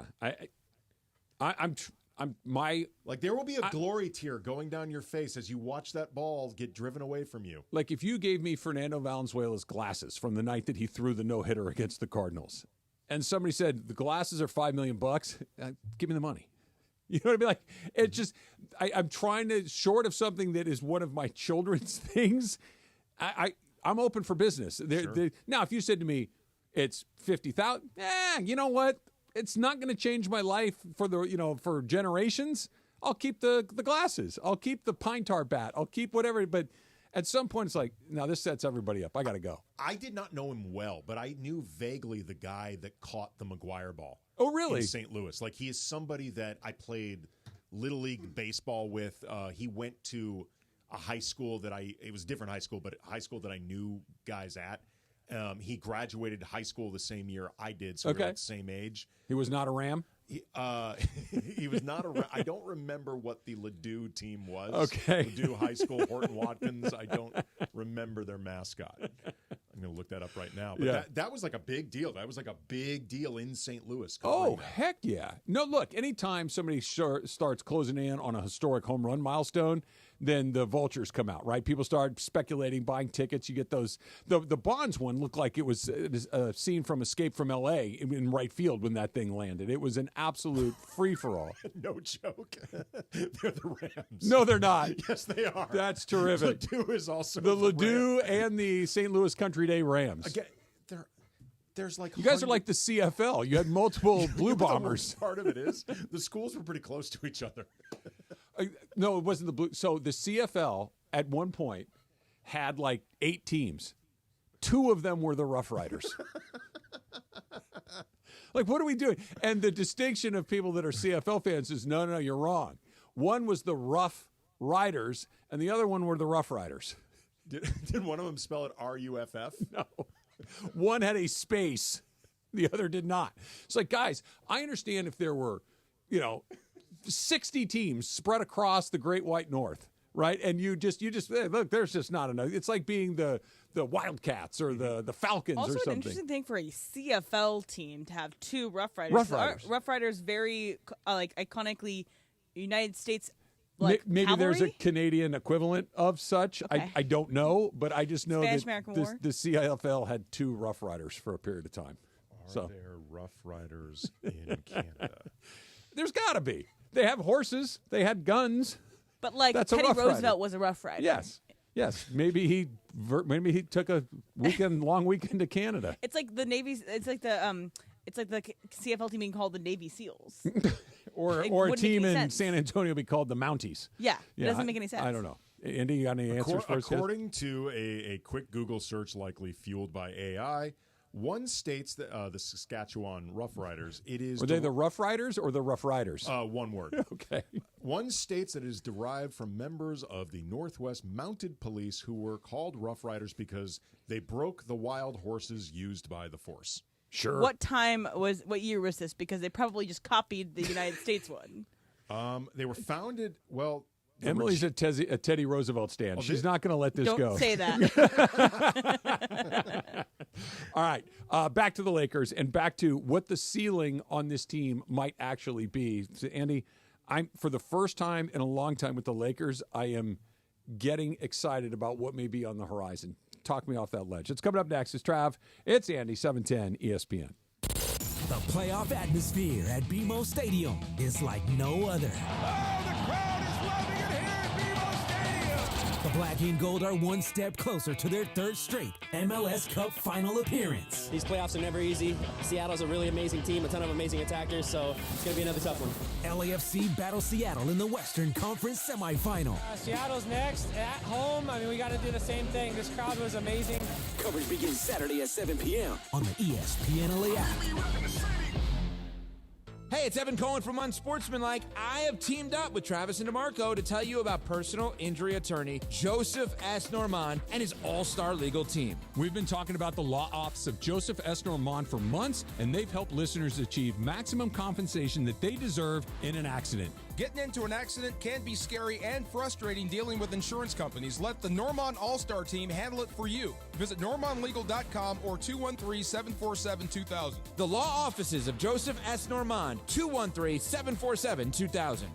Collectors, Front Row Card Show is back at the Pasadena Convention Center on November 23rd and 24th. Baseball, football, basketball, and hockey cards, plus Pokemon, Marvel, Star Wars, and comic books. SGC and PSA will be there. So bring your cards, comics, and autographs to sell, trade, or get them graded. Hundreds of vendors, thousands of dollars, and free prizes. Don't miss it. Front Row Card Show, Pasadena Convention Center, Saturday and Sunday, November 23rd and 24th, 11 to 5. For more info, go to frontrowcardshow.com. That's frontrowcardshow.com. Hey, it's Mace here. Wait until you experience the NBA at the hottest, most amazing venue in LA. That is Cosm in Inglewood. It's called Immersive Shared Reality. It will look and feel like you are courtside. If you want to be at Cosm for live NBA action, go to Cosm.com. That's COSM.com. Use code ESPNLA. Get 20% off any NBA game in November. Do not wait. Tickets go fast. Go to Cosm.com. That's COSM.com. Black Friday savings start now at Cardin Alleyway Hyundai. These are brand new 2025 Hyundai Tucson Hybrid SEO convenience for just $369 a month for 36 months. Plus, enjoy peace of mind driving with America's best warranty. Cardin Alleyway Hyundai just off the 91 freeway or at CardinAlleyWayHyundai.com. $369 a month for 36 months with $39.99 due at signing. Includes 10,000 miles per year, plus tax, license, and fees. Offer available to well-qualified buyers only. Subject to HMF credit approval. Expires 12/2/24. Hey, Cappy, we got to talk about Prize Picks. You got me into this. I love it. I play it every single night in almost every single sport. And for those of you listening out there, it's very simple. There is a stat line for a particular player in one of those sports, and it's as simple as more or less. You pick more, you pick less on that stat line. You win up to 100 times your money on Prize Picks with as little as 4 correct picks. And it's the best way to get sports action in over 30 states, including right here in California. So here's what you do. You download the Prize Picks app. You use the code CAPPY, K-A-P-P-Y. You get that $50 instantly after you play your first $5 lineup. And right now, with baseball, football, basketball, soccer, and hockey going, now is a great time to play Prize Picks, George. And again, Prize Picks is the best place to get real money sports action. You can join over 10 million users and sign up today. Man, it's amazing. You can get your money in as quick as 15 minutes once you win. And you're going to win. And by the way, if you don't win, don't blame me, okay? Because you're better at it than I am. Prize Picks. Download the Prize Picks app. Use our code CAPPY. Make that $5 play. Get that $50 bonus. Prize Picks. Run your game.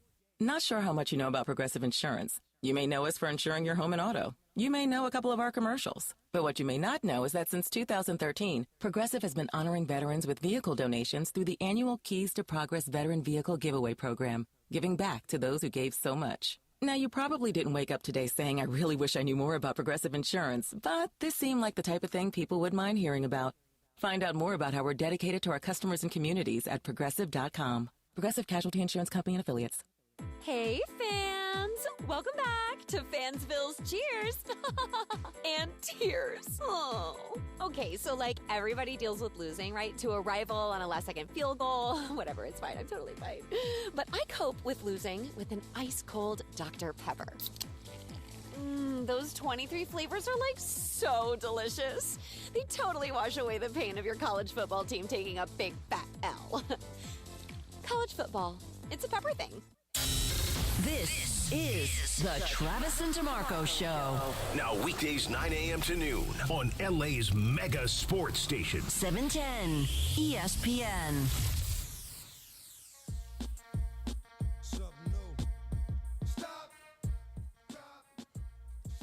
I wanted to say this so bad. This was what was going through my head, Me too. That's too. why I asked, was it spelled R-U-F-F?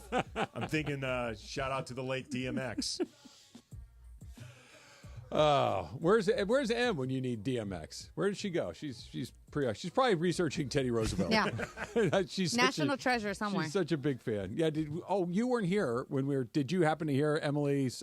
Yes. It was the anniversary of the release of National Treasure, and apparently it's the movie that made her who she is today. It is one of the most important movies of Emily's lifetime. The for most Emily important specifically. movie. Like It's the a most great important. movie. Like, I don't know if it's life-changing for me, but I mean, it's no Forrest Gump. it's It's I a good love, movie. I love National It is Treasure. a perfect TNT movie. So in good. the sense that, in the days when you just flip channels, right, and you're just kind of flipping through it until you saw something that kind of caught your eye.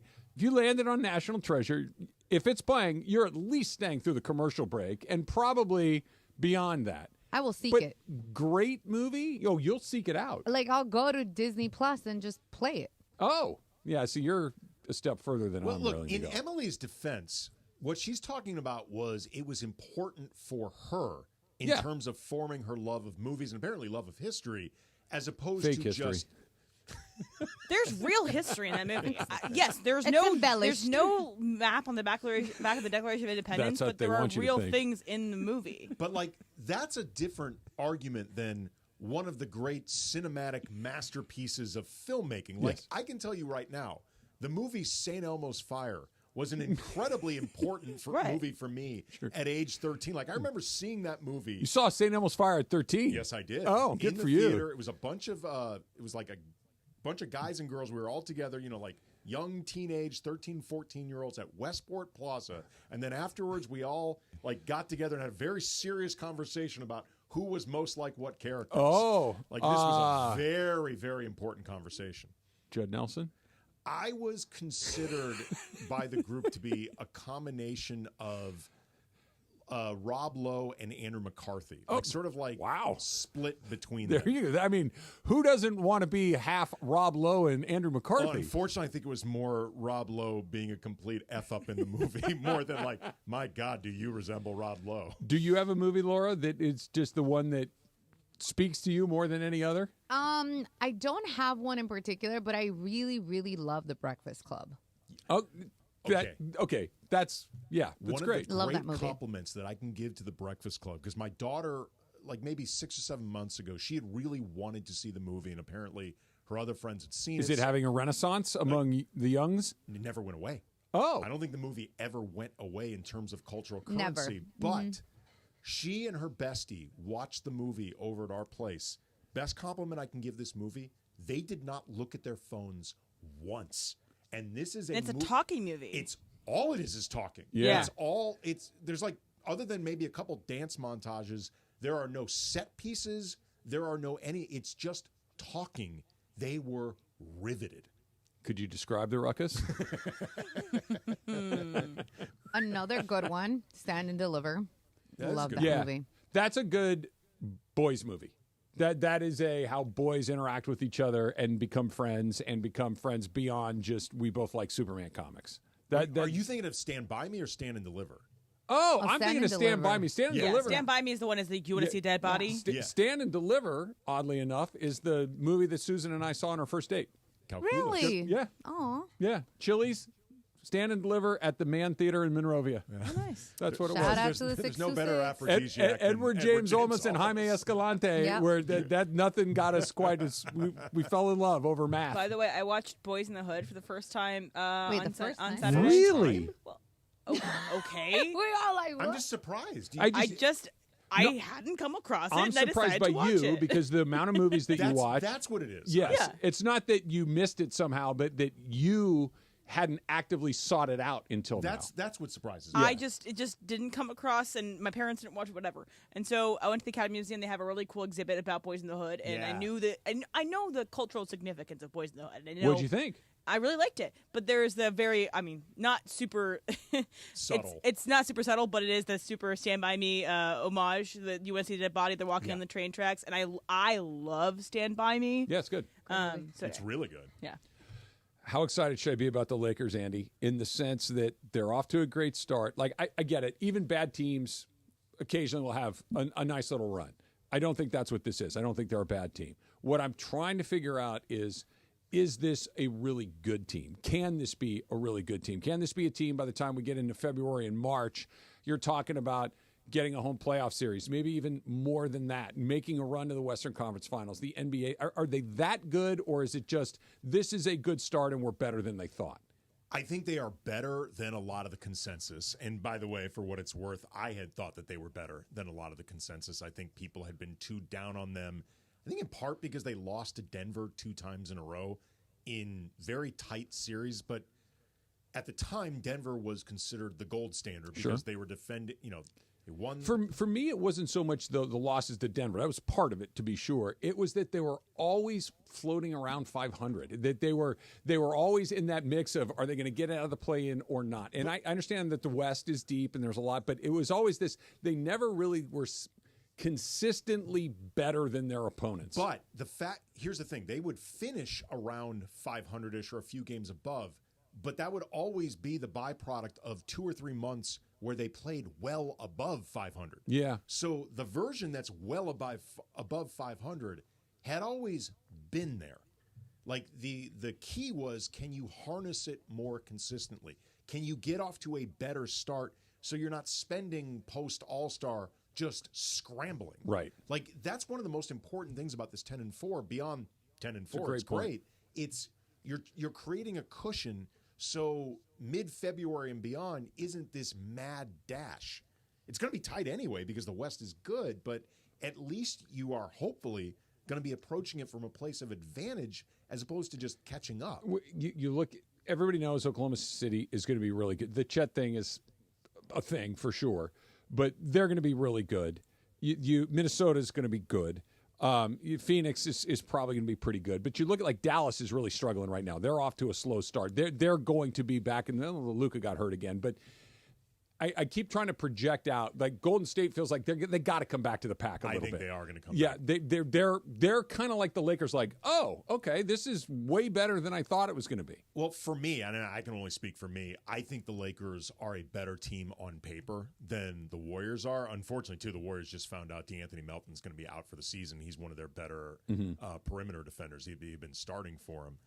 I think if you are trying to get yourself excited about the Lakers as they're going to win the championship, slow down a bit. But I think it is legit to be excited about. At the very least, this is going to be a fun, entertaining, good team. Like, this is going to be a season that you can get into, even if they don't end up winning the whole thing. They've already cleared that hurdle for me. Like, but I'll be honest. Coming into this season, I'm like, dude, I've seen this movie. This is the same team. Dalton Knecht, yeah, great. If he's so good, why did he go late in the first round? It was one of those. All right, Bronny, whatever. That's a sideshow of its own thing. I don't really care about that. It was. Let's see what J.J. Redick's got. But I know what this is. Anthony Davis is going to go back to what he's been from last year. Was the outlier where he played, I think, 75 or 6 games. LeBron is closing in on 40. There's no way it is going to be a rerun of what we saw the previous. Like we're already way beyond that, and now it is hey, maybe if they do make a trade, maybe if they are able to increase, trade away that first round, maybe it's D'Angelo, maybe it's not, but it went from rearranging, deck chairs on maybe not the Titanic because they're not terrible, but just this is a middle of the pack team. The minnow? Yeah, it's the SS Minnow. It's going to wash up on a beach somewhere, but I don't know if that's what this is. This may be let's tinker with this. Let's take a shot at this. The idea of, hey, look, LeBron is still LeBron. Let's take one last that to me is a far more appealing plan than it was 12 months ago. Well, they're so much more bought into what J.J. Redick has been telling them to do and what they see from Redick, the game plan. His offense has been much more creative, things like that. That has these guys excited. I think they understand what is being asked of them. Like, one of the things that became frustrating for them last year was very clear was that it's not even just that they disagreed with some of Darvin's decisions. They didn't understand why the decisions were being made in the first place. Like, I've seen a lot of people, I don't know if they're trying to take up for Darvin, but just sort of accusing media of being hypocritical towards Redick. They'd be like, well, J.J. Redick just moved D'Angelo Russell to the bench and started Cam Reddish, and these were things Darvin did, and last year everyone criticized him. Like, here's the big difference. J.J. Redick began the season with the lineup that the players clearly wanted. And was the best one. Right.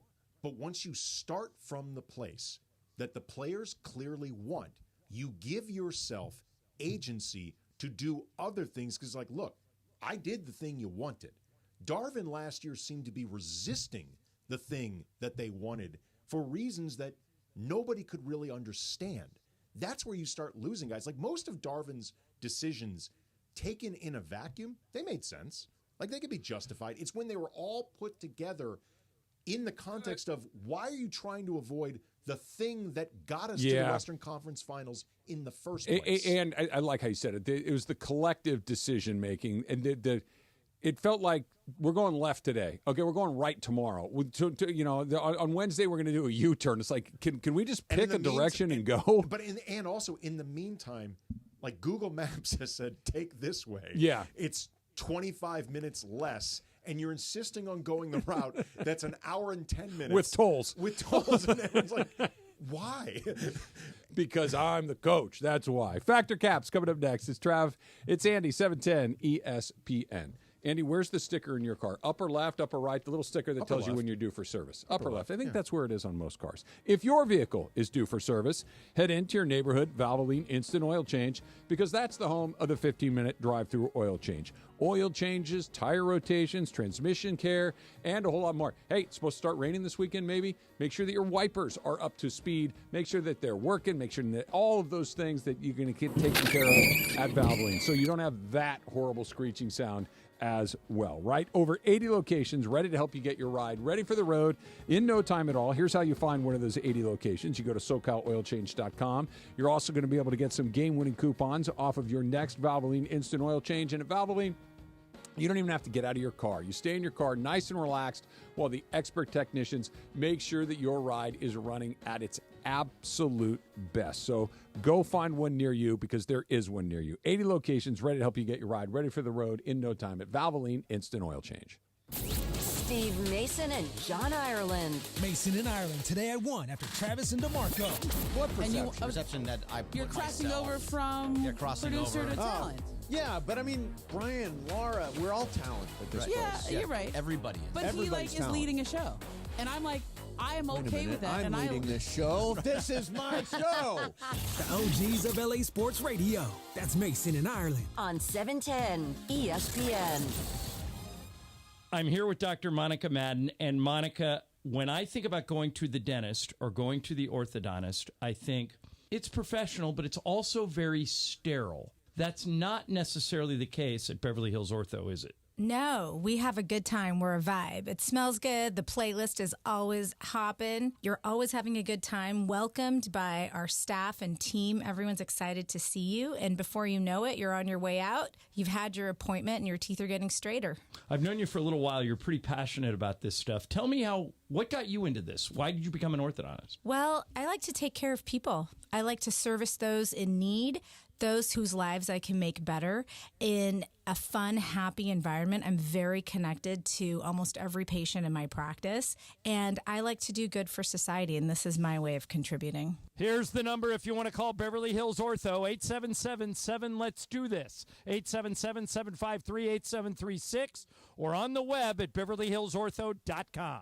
Hey guys, it's Sedano. At Los Angeles International Airport, changes are arriving daily to help reduce traffic, save travelers time, and transform the travel experience. The LAX Economy parking structure is now open with thousands of smart parking spaces, as well as hundreds of EV charging stations. Modernized terminals have biometric gates for faster boarding, and in the future, the People Mover train will connect travelers to LA Metro. For more information, go to their website, flylax.com/transforming-LAX. That's flylax.com/transforming-LAX.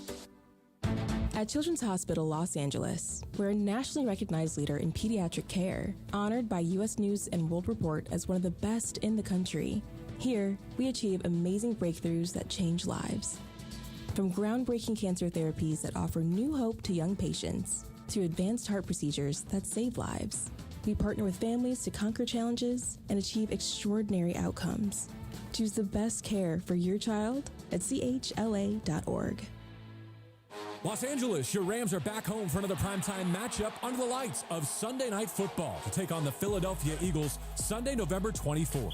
All eyes will be on the Rams as Matthew Stafford and Kyron Williams go head-to-head against Jalen Hurts and Saquon Barkley. The stage is set for a primetime matchup you won't want to miss. Grab your tickets today at therams.com/PHI. Again, that is therams.com/PHI to watch your LA Rams face off against the Eagles on Sunday, November 24th at SoFi Stadium. See you at the Rams house. Collectors, Front Row Card Show is back at the Pasadena Convention Center on November 23rd and 24th. Baseball, football, basketball, and hockey cards, plus Pokemon, Marvel, Star Wars, and comic books. SGC and PSA will be there. So bring your cards, comics, and autographs to sell, trade, or get them graded. Hundreds of vendors, thousands of dollars in free prizes. Don't miss it. Front Row Card Show, Pasadena Convention Center, Saturday and Sunday, November 23rd and 24th, 11 to 5. For more info, go to frontrowcardshow.com. That's frontrowcardshow.com. If it's hot, it's at GNC, and we bring you the best new stuff first. GNC has this winter's newest in weight loss, muscle building, and wellness, and the best energy drink flavors anywhere. If it's at the top of your feed, it's already at GNC. Ask a GNC coach about the newest drops from Rise, Mutant, Alani Nu, Drip Drop, and more at your local GNC store, or shop our full collection of flavors and online exclusives at GNC.com. If it's hot, it's at GNC. Live well. Adam Schefter here with Vivid Seats. We've got some late-breaking news coming out of the stands. According to multiple sources, Vivid Seats fans are scoring rewards on every purchase and at a rapid pace. Obviously, these rewards are a game changer, and coupled with their MVP-worthy ticket selection, why get tickets anywhere else? Don't drop the ball this season. Shop with Vivid Seats and earn rewards on every ticket. And as the official ticketing partner of ESPN, Vivid Seats is offering you $20 off your first $200 ticket purchase with code Schefter. That's code Schefter. Here we go. It is Factor Cap time. Factor Cap on the Travis and DeMarco Show. Each weekday around 10:30, producer Emily serves up what's going down, and fun and frivolity ensues. Special thanks to the law offices of Joseph S. Normand for making Factor Cap possible. It's Joseph S. Normand. It's Factor Cap on the Travis and DeMarco Show on 710 ESPN. And if you've been hurt in an accident, let me help you. Call my office at 213-747-2000. That's 213-747-2000. Let's do it. Factor Cap right now. Take it away, producer Emily. Thanks, Joe. Isn't it nice to not have someone interrupting me when I start this Aloha. segment? Oh, there it is. Before I get into my statements for Factor Cap, I want to tell one story. So a couple of months ago, I mentioned that there was a podcast I listened to. He was doing a remote event, and someone came up to him, just an envelope that said, and walked away. And the envelope said, take Tarek Skubal as NL MVP, and this was before the season even started. Yesterday, Tarek Skubal was named the unanimous Cy Young. Yeah. Was what the card said. Yep. He was named the unanimous Cy Young. And it was a huge payout for this guy because he bet on it. Did he place the bet? He placed the bet, huge amount, because he's like, oh, I got to trust this guy. And at the time, the odds were incredible to get this. And he just paid back the guy who gave the letter, like not the full amount probably, but like a decent amount. Piece. Yeah, it was like $1,500 to that guy who gave him that an honorarium. Yeah, the seed money. Anyway, Yes. I thought it was pretty That's great. pretty good of that guy to do that. So my friends yesterday were talking about how they went to a wedding last weekend in Chicago, and they go to weddings a lot because this is the time of our life we're going to weddings a lot. And they oftentimes go to weddings with this couple because they went to school together and they just happen to be invited to a lot of the same weddings. Someone in the couple is not a great wedding guest, tends to be pretty judgmental, tends to have a lot of opinions about things, is not married yet, so hasn't gone through a wedding process, so tends to have a lot of opinions.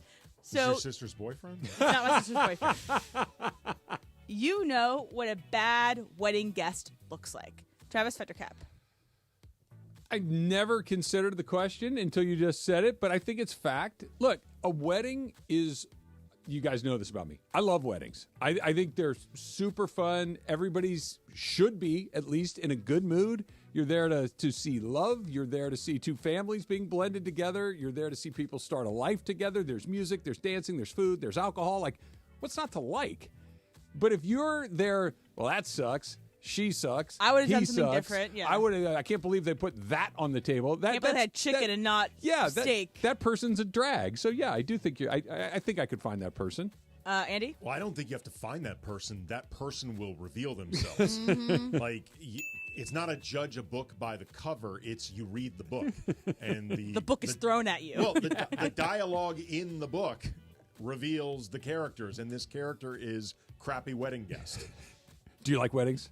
Yeah, they're fun. Yeah. Also, the person in this wedding, this couple, always sits in the aisle and stands up at the wrong time and ruins photos. They ruined my friend's photo for their wedding. So on purpose, or they're just knuckleheads? They just have no idea the people around them. So, Laura, you know what a bad wedding guest looks like. Fact. I know a lot of those people, and if I have a wedding, they are not invited. Just Are you going to have a big wedding or a small wedding? Well, we talked about we want something like more intimate, so Okay. smaller wedding. Even Destination wedding or local? though I wanted a destination wedding. Where'd you want to And go? that'll get it to be more intimate. Yep, that's how you take care of that. Yeah, but the thing is, I have two autistic brothers. They don't really like to travel, so that Okay. takes it away. But Two things: destination wedding and a local little party. That's not bad. You can if you're looking for an out, look for a place that specifically has a hard cap on the amount of people that they will accept in the venue. Like our place happened to be, you can have X amount of people max. We are not screwing around because then it becomes the venue. Yeah, it's not you guys. It's not. Yeah, and you know, and the Boo has a certain amount of family, and you know, And I've it's got a hard. big family. Right, but I'm Mexican. He's black and Mexican. Also, It's some of the hard. things you don't want are the family. But make girl. Facts. again, Yeah. it all becomes the venue that you're blaming it on. But it was just the perfect By the way, place I'm to not bring getting drink married down. anytime soon. Before everybody comes at me, I'm just saying. All right, so today is the anniversary of quite possibly the most shocking ending of a movie I've ever seen. So it's the anniversary of The Mist. If anyone has seen it. Never seen it. It was released in 2007. I think Yeah. it's a remake, but it is a movie. It's definitely a remake. Yeah. If it's 2007. It's a ending, because I think, though, they changed the ending. That's the whole thing. I think the ending of this specific version of the movie, I have never been able to stop thinking about it. It haunts you. So I won't say what happens in the ending, but it's messed up. But there's an ending of a show, movie, book, something that sits with you, that sticks with you. Andy, Patrick Cap. Cap. I mean, fact. Excuse me. Fact. Off the top of my head, like the end of 7 stays with you. Yeah. Like there's so many different layers to it. They set it It's up in the really. box. By the way, 7 will be re-released in IMAX in January. Right, because it'll be the 30-year anniversary of it. It came out in 95. So, but like that, there's so many different layers to it.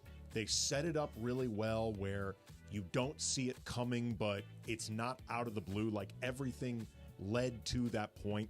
Like that is a hell of an ending that I know still to this day stays with people. Yeah. The Mist, I was gobsmacked. I saw it actually at the Alamo Drafthouse. They were re-airing it in black and white, and I was like, oh my God, at the ending. So, Travis? Fact, a couple come to spring to mind. One because the ending was awful, and one because the ending was just so, wait, what? The Sopranos. Oh, you took my right. The Sopranos ending the when it happened the first time. I think 90% of people like my cable went out. Like what? I can't believe. And then you're like, oh damn, that's how we're ending. Wow. And like it or hate it, or anywhere in between, it was a incredibly memorable ending to something. With the passage of time, I think it gets better and better and better. I think it's terrific. And one of my other favorite shows that had a dreadful conclusion was Seinfeld. Just an awful, awful finish to and they redid it again with Curb. And they did it much better in Curb than they did in Seinfeld. It was like a clip show come to life. It was a terrible way to finish a show. Laura? Well, he took mine, The Sopranos. I feel like, to me, especially because I saw it after, and people had kind of talked like, oh, the ending. So they didn't tell me what the ending was. So I was expecting something grandiose, and then I got that. I was like, are you bleeping kidding me? Yeah, so that one. Do you like it now, though? I do. I agree with you. The more you watch, because I rewatched The Sopranos. So. Shot, right? We don't know. Yeah, I think so. I do. I think the ending of Forrest Gump where the feather just goes into the air. Get his the face. feather is the passage of time. It connects everything, Travis. It's the greatest movie ever. Let's shave like 38 minutes out of that movie. Yeah. Let's just tighten that Just up. from feather footage. I agree with you so much. Just cut out the running part. Yeah. Yeah. Unnecessary. And I think we're good. All right, so I haven't mentioned the story, but I'm sure everyone's seen it. Though at Knott's Berry's farm, people got stuck on the Soul Spin, right? That's what it's called? Yeah, 2+ hours. Yeah. Ooh. And people were like, I thought I was going to die. I think they're probably saying that to get a lot of money from Knott's Berry Farm, but it's scary. You're up in the air. You have no idea. Where were if they? it's gonna drop. I don't know the ride. Take me. What is it? So it's like 3, I believe, mechanical arms, and on the arms you're spinning. So kind of like you're like my feet would be that way, my head would be this way. So you're horizontal? Yeah, you're horizontal Okay. for 2 hours, but suspended in the air horizontal. Ugh. So my statement though is, you would rather be stuck in an elevator on a higher, like say 4th floor of an elevator, stuck in an elevator, than stuck on a roller coaster. Laura, fact or cap? Fact would be you'd be in the elevator. Cap would be roller coaster. Well, I've been stuck in both, and they both suck, let me tell you that.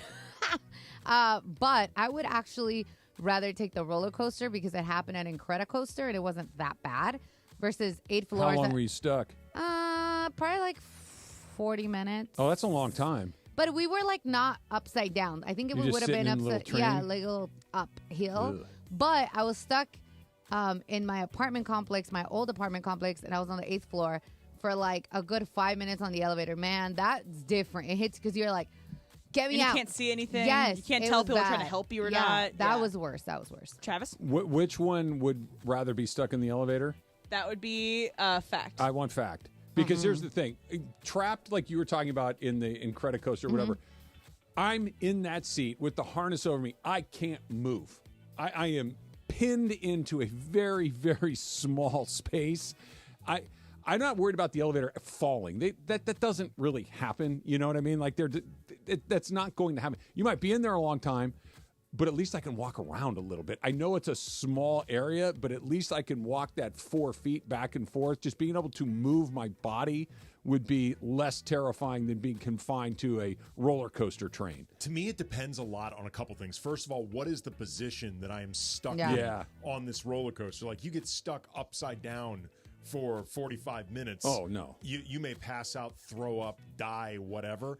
Also, too, is this like Six Flags, Knott's Berry Farm, or is this like the local carnies? Oh, boy. Yeah, good question. Then you That's a start good getting one. into, can this thing actually hold me for 45 minutes? Like you said, Travis, generally speaking, the elevator's safe. Yes. Like, you may be stuck there, there's a malfunction, but these are reputably made elevators. Otis does a good job.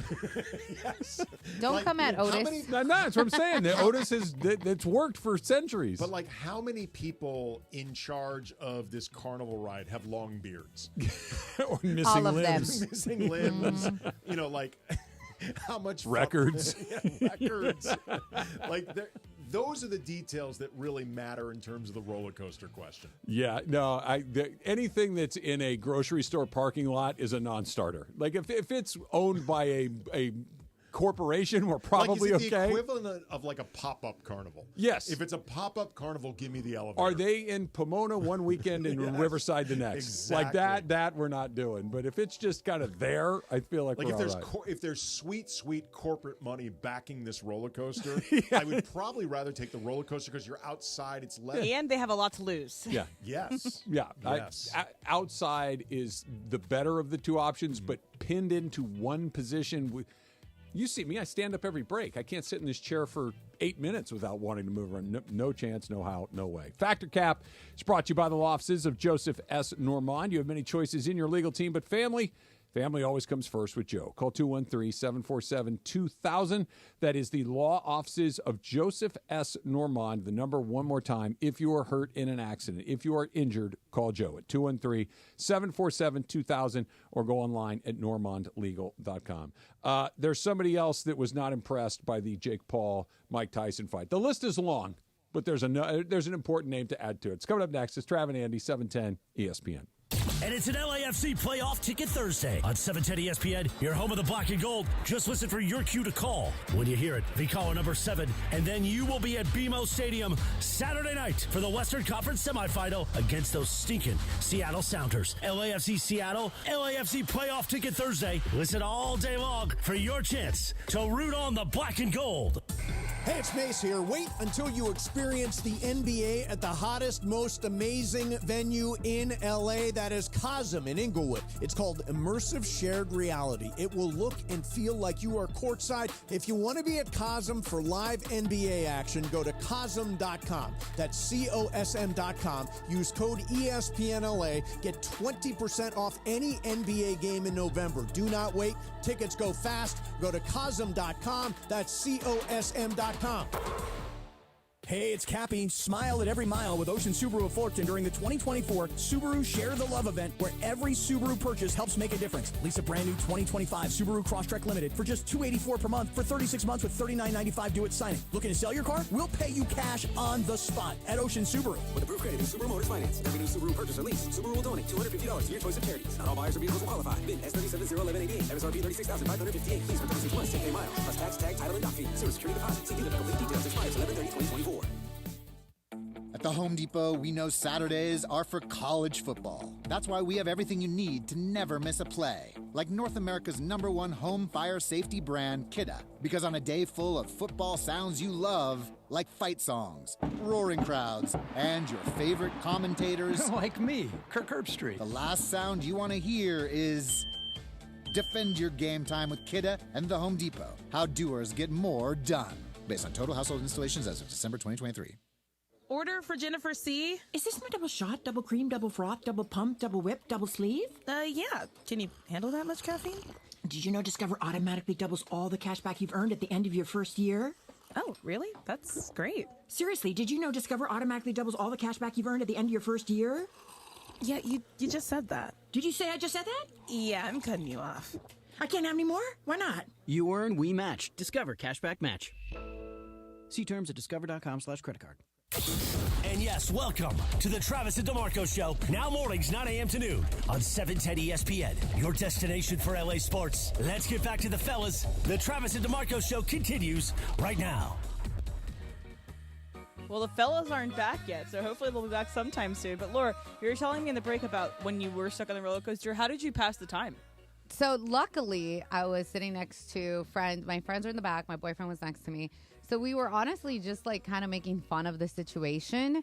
But that's like the key. He talked about being stuck and being like restrained.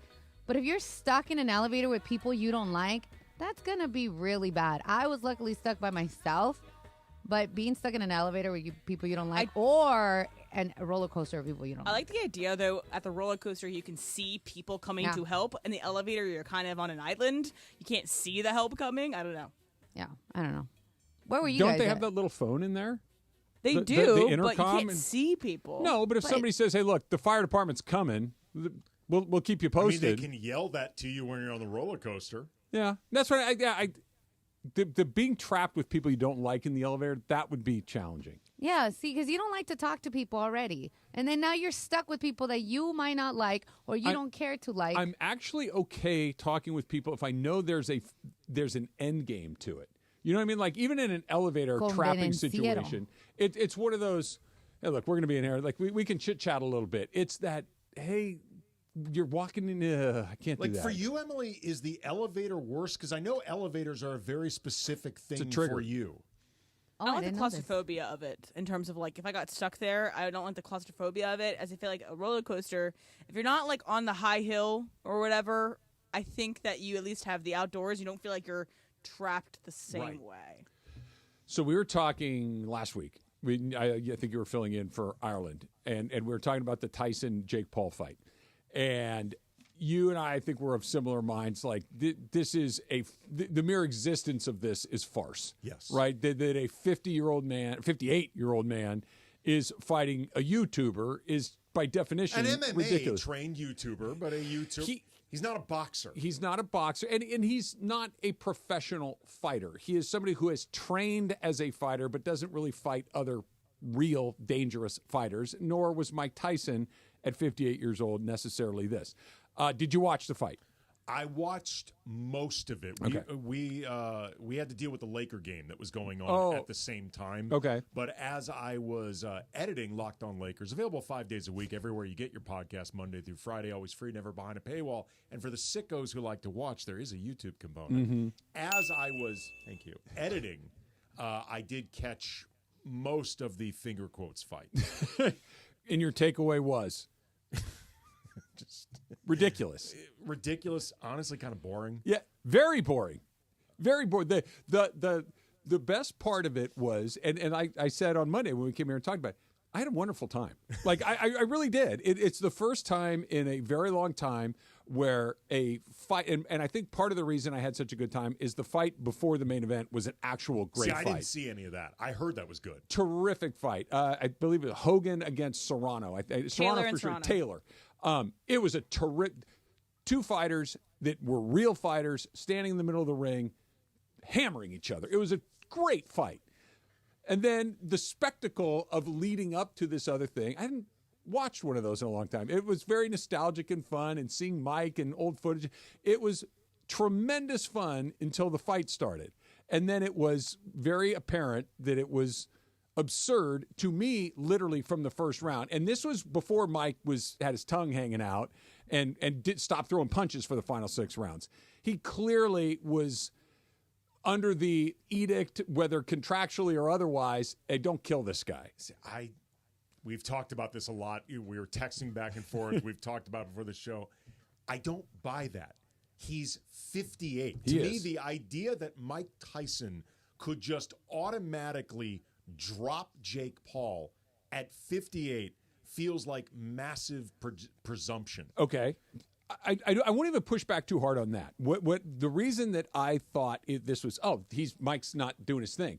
Even in the clips of Mike training for this rarely lasted beyond 15 or 20 seconds. They were very short of him, Mike Tyson, really fast, powerful clips of whap, whap, whap, whap, whap, whap, and then he'd back out. We didn't even get one of those. That he went in there very cautiously, and Michael Irvin, of all people, was talking about how he didn't throw a single uppercut in the entire fight. Here's Sly Stallone's take on this, who, while an actor, actually is an incredibly important voice in the world of boxing, right? Just to set my personal record straight, business is business. Sometimes you have to do some things you have to do to sacrifice for the sake of your family. I've known this unbelievable athlete since he's 19 years old, and what we saw was him giving one of the great Oscar-winning performances of all time. Please, Jake, be grateful. He spared your life. Trust me. Spared your life. I'm with Sly. I want to believe this because Mike Tyson, no matter what you think of him, if you're somebody who just appreciated Mike Tyson as a boxer, you want to hang on to that. And nobody likes Jake Paul. So you don't want to ever believe in a world where Jake Paul is better than Mike Tyson at anything. He's better at getting eyeballs on things now. Sure. Right? So, but there was a moment in the fight. I was on my Instagram reel last night. I was getting fed stuff over and over again. It's my favorite thing to do at the moment. And Paul's leading with his chin, and Mike's got him. He's got the punch loaded. He sees it. And as he goes to throw it, Mike was following instructions, whether implied or explicit. But Jake Paul also moves his head. The punch, Andy, it's the distance the two of us are right now. He has a chance to take him on, and then he pulls it against his chest. 25-year-old Mike Tyson has this. I think we are seriously overestimating what, like, you could tell as this thing was going on that the announcers were becoming increasingly ashamed of themselves for being a part of this. There was one point, I texted you about this, where one of the announcers said, well, I guess as the saying goes, Father Time catches up to everyone. I'm like, Father Time? He's 58 years old. Like, that is what you say about Mike Tyson when he's 38 and fighting, not 58. It was exactly that for the final 6. The first 2 felt like if Mike wanted to hurt him, he could have, and he chose not to. Okay, how are we defining hurt? Hit him. Okay, do you think he actually could have won this thing? I do. I am not convinced because he has not looked like an actual fighter for a long time. And the one thing about Jake Paul, because he is MMA trained, like legitimately MMA trained, he knows how to take contact and various punches, and Mike Tyson's 58. The second part, yes. The first part, I know he trains. I know he's big. I know he's strong. I know he's young. Okay, but has he ever really been hit, like by somebody that knows how to punch people? I mean, MMA guys know how to punch people. He's fighting old, washed-up MMA guys too. You know what I mean? Like he's been very selective. And this is boxing 101. Never get in the ring with somebody that can actually hurt you. Is that okay? I don't follow MMA at all. Are his MMA opponents also tomato cans? I believe they are. Okay. I don't follow it super carefully either, but no one's ever gone into this. It's always, he's in pretty good shape. He is big. He is strong. Like he's taken it seriously to transform his body. But as far as the people that go in there with an opportunity to hurt him, I think is very low. Look, I don't want to ever, you got to hand it to Jake Paul. Like, I don't want to ever be that guy. But I feel like we are overestimating what Mike Tyson could. He spared your life, Jake. Trust me. One of the great Oscar performances. He spared your life. Actually, is the anniversary of that movie. Which one? Rocky. The original? Yeah. Oh, well, we could talk about it.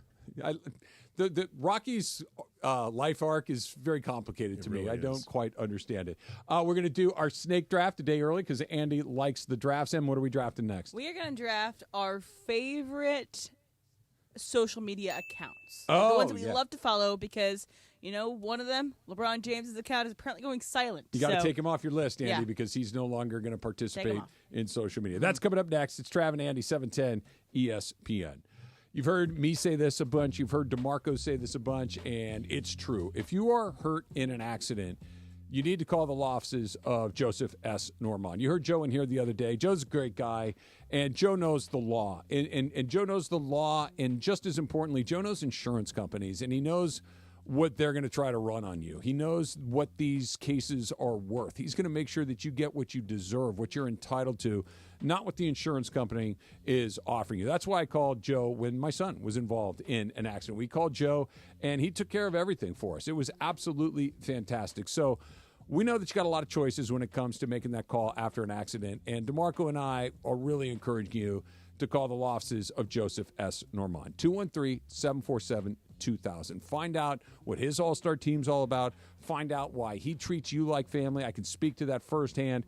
213-747-2000. That's 213-747-2000. That's the law offices of Joseph S. Normand. Of course, you can go online at normandlegal.com. Listen to me when I tell you this. If you are hurt in an accident, call Joe at 213-747-2000.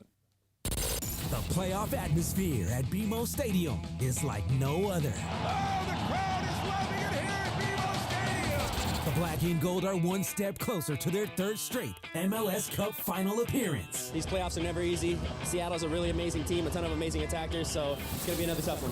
LAFC battles Seattle in the Western Conference semifinal. Seattle's next at home. I mean, we got to do the same thing. This crowd was amazing.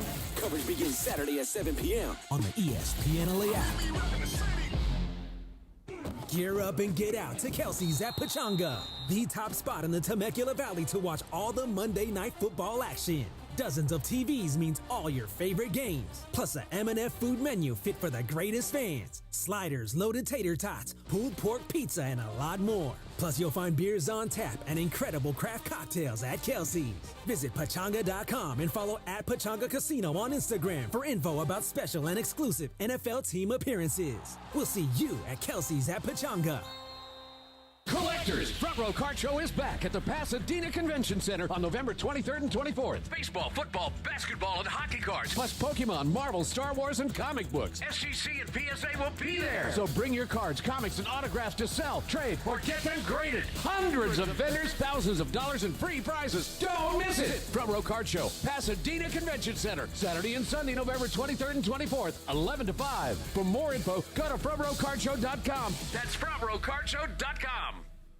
Hey, John Ireland here. If you're looking to sell your home, call Seller's Advantage. They'll make you a cash offer, no need for repairs. They buy as is. With Seller's Advantage, there are no agents. They can close in days, and they buy with cash. They'll even offer a $10,000 advance to help with moving and other expenses. Check out their reviews online and call for a no-obligation offer at 888-390-AS-IS, 888-390-2747, and visit sellersadvantage.com. Party and play at Hollywood Park Casino. Join Travis Rogers and Kirk Morrison Sunday, November 24th for their live Rams postgame show from Ray's Lounge at Hollywood Park Casino. Win prizes and party with Travis, Kirk, and ESPN LA fans. Hollywood Park Casino is Los Angeles' premier card room casino and entertainment destination. Enjoy a postgame meal and drink at Ray's Lounge right after the game. Party and play at Hollywood Park Casino. Elevate your game. Must be 21 and older. Hi, it's LeBron. The Lakers play here. 710 ESPN. KSPN, Los Angeles. A good karma brands radio station.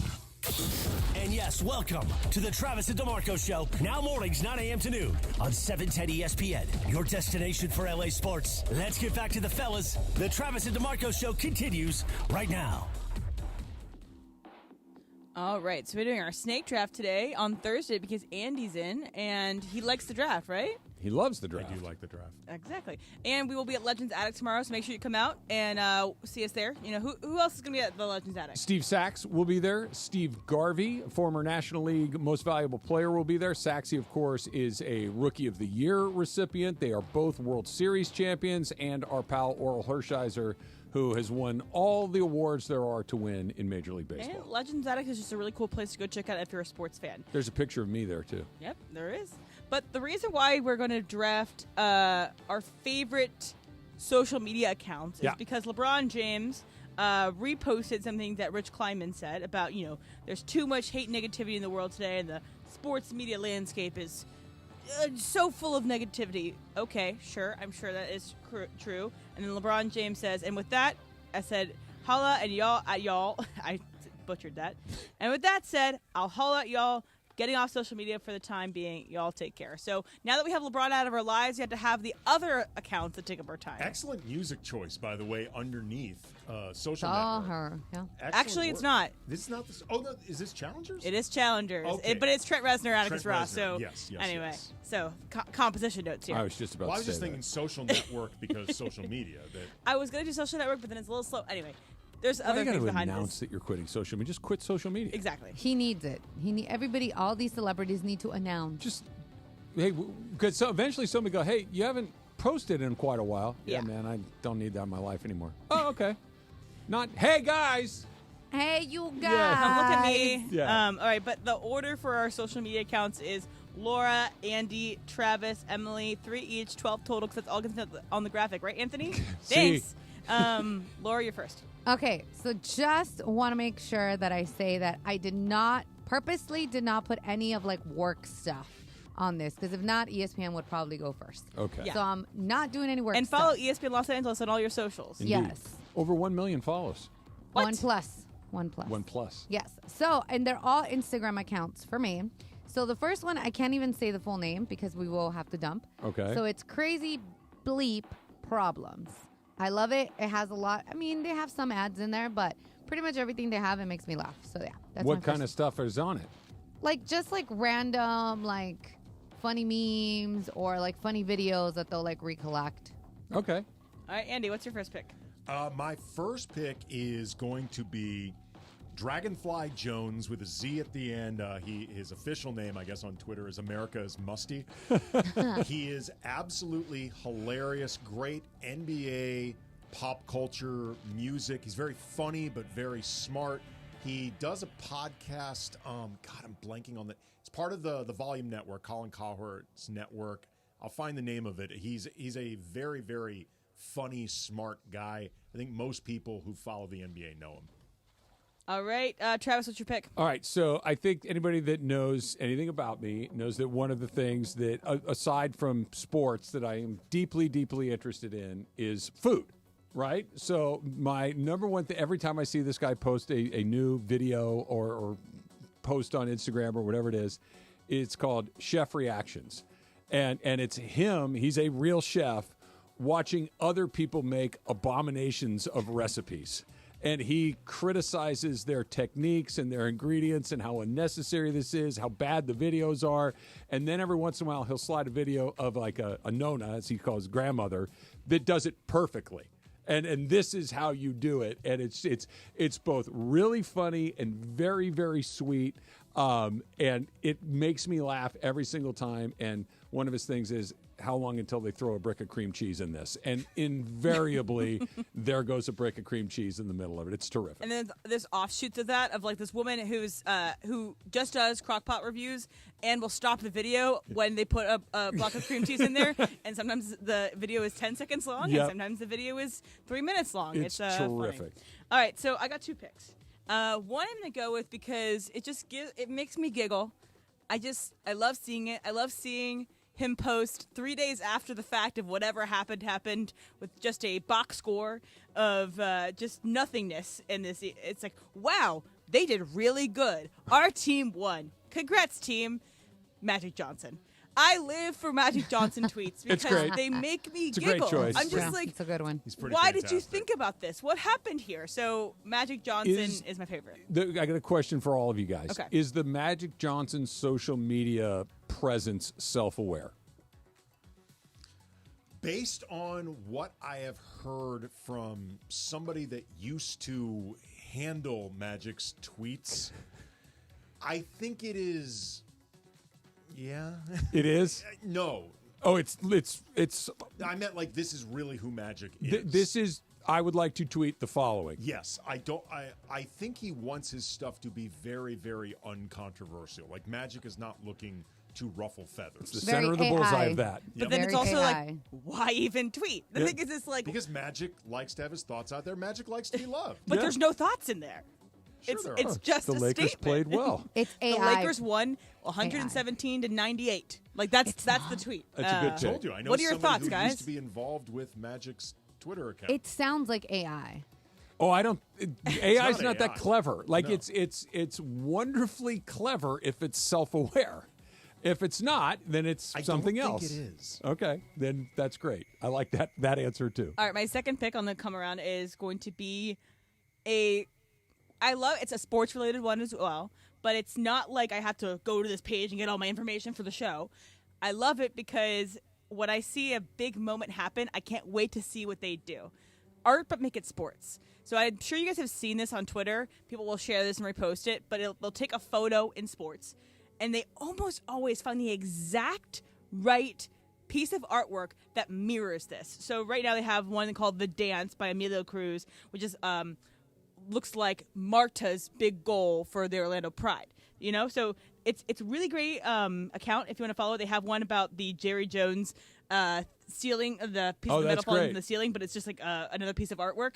So art, but make it sports is my second pick. Oh, that's really good. I'm going to check that out. Oh, I kind of wish I'd thought of that one. It's great. Travis? Okay, my next one, and so we know I like sports. We know I like food. I like golf. Okay, now this is, if you are not a golfer, this is not for you. But if you are a golfer, if you like golf things and making fun of the golf universe and the people that exist inside the golf universe, it's called Officially Sunny is the name of it. And it's this guy who's just on this green background, and he talks about, I'm the guy that, and he will explain an archetype of a person that's at a golf course, and it is phenomenal. It is so funny. He embodies these miserable people that are at golf courses, the fun guys that you like to be around, the guys that every single person, from the person that works in the restaurant to the person that works on the cart, he nails them perfectly. So officially Sonny is my second choice. All right. We got Andy.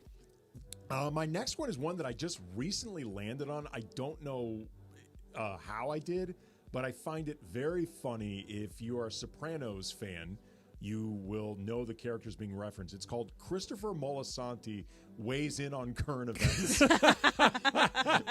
And it's just stuff, perfect Moltisanti voice with the perfect photo next to it, weighing in on current events. Like, it was just announced, or he just announced, Matt Gaetz has withdrawn himself as a nominee for AG.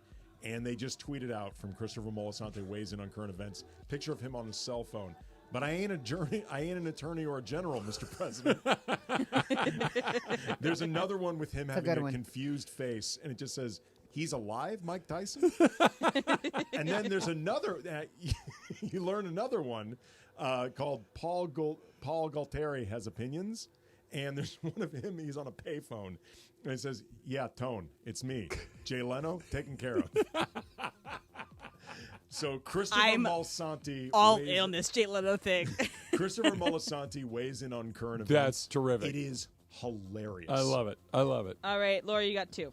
Oh, I got two. Okay, so I have a few. So I'm gonna go with The Rock. I love The Rock. Oh, he's great. I think he's a great follow. Not I like only his is cheat he, day meals. those are too intense for me. But I love his content because it's so everywhere. It's not just like focused on one thing. So I think The Rock is one. And then I've been following the sign guy for a long time. The guy that puts up the sign and then just puts random things on the sign. Dude with the sign. Dude with the sign, thank you. So that one. So those are my three. Okay, great. All right, back to Andy. IG. Oh, it is back to me. As LeBron pointed out and Rich Kleiman, Twitter is a cesspool. The social media This is not new, by the way. No. I mean, look, we as human beings are not meant to be connected to this many random strangers with no consequences to what we say. So sometimes you need a cleanse, in which case I'm going to recommend the account Why You Should Have an Animal. And it's just amazing, heartwarming, different videos of animals doing adorable things. It's wonderful. It sounds It'll make very you feel pleasant. good. My turn, Em? Yes. With that in mind, it's going to make you feel good. That you know what, we're going to be okay, even though we're probably not. But it makes you. It's we're food, definitely not. It's nostalgia. It's family. It's relationships, and it happens to be a personal favorite of mine, Tiffany Amber Thiessen, or now just Tiffany Thiessen. She's a wonderful cook. She seems like the world's greatest host. There was nothing I would like to do more than go have cocktails and food at her house. And her husband is pretty funny. He shows up in her videos. He's really funny. She's got two adorable children that she clearly is enamored with and likes to spend time and do these things. But she cooks, and it's Tiffany Thiessen doing the cooking. And it looks amazing, and she looks amazing. And it brings back all the Val Malone stuff. It is a wonderful, nostalgic, and happy place to go. So Tiffany Thiessen for my third. Okay, great. So I have some that I'm gonna leave on the chopping block because I'm not gonna put them. Pitbull I thought about because I love Mr. Worldwide. Yes. Every day he has just like every day above ground is a good day, one. and I'm like, amen, brother. That's amazing. Thank you so much. Yes. It's like, oh, shout out to my ladies. And I'm like, yes, Pitbull, thank you. He's a good follow. Another one I left on the cutting board is this guy. His name is Jay the Chow, who edits Paddington into every movie until he forgets. I'm mad that I forgot about that one. Yeah. What is it? He edits Paddington the Bear into every movie until he forgets. It's a daily thing where he puts an image of Paddington into some movie or TV scene or something, and it's always hilarious. Yes. Like always fantastic. It could be like Sophie's Choice, like picture that gut-wrenching scene, and Paddington will be next to her. Or he'll be like running from the Twister in Twisters. Yes. Like it's amazing. It's a great account. Shout out. I'm in on this. But I have to explain a little bit why I'm picking this one. So there is a account called Pop Crave, which will break pop culture news. So it'll say, hey, this movie is being made with this actor, or this actor quoted said this in regards to this. So it's something for me that I find interesting because I like pop culture, I like movies, and like TV show.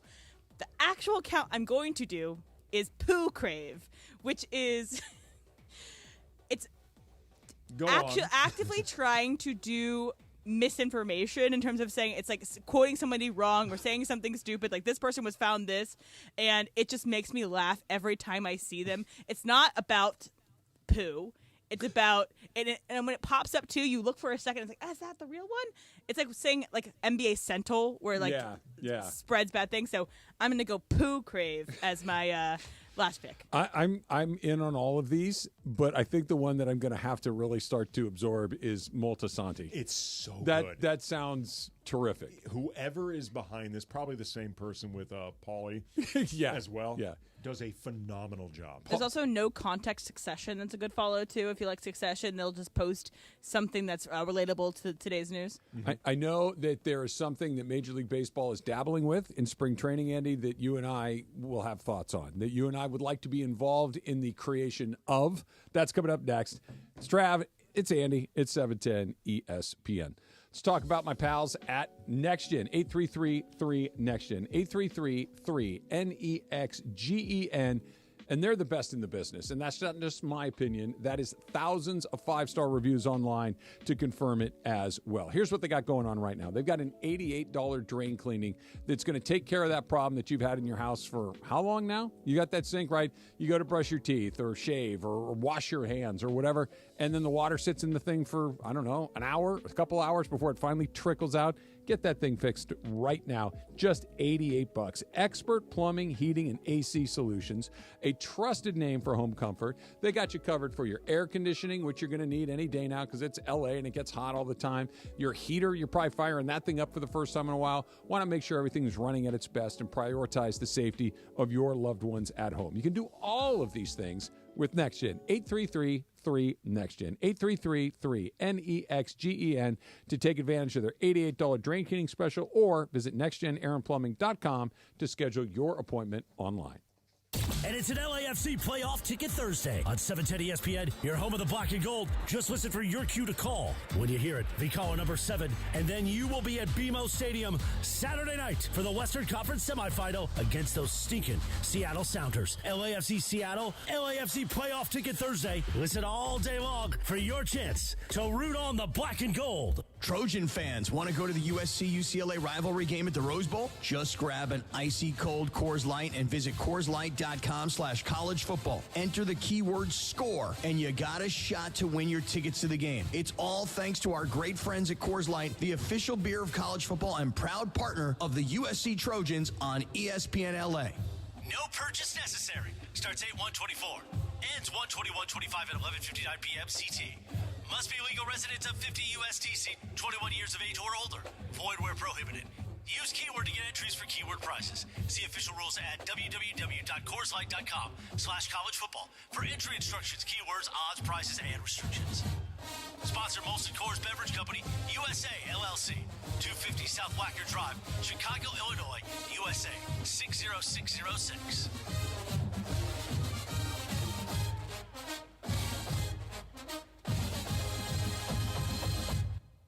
Collectors, Front Row Card Show is back at the Pasadena Convention Center on November 23rd and 24th. Baseball, football, basketball, and hockey cards, plus Pokemon, Marvel, Star Wars, and comic books. SGC and PSA will be there. So bring your cards, comics, and autographs to sell, trade, or get them graded. Hundreds of vendors, thousands of dollars in free prizes. Don't miss it. Front Row Card Show, Pasadena Convention Center, Saturday and Sunday, November 23rd and 24th, 11 to 5. For more info, go to FrontRowCardShow.com. That's FrontRowCardShow.com.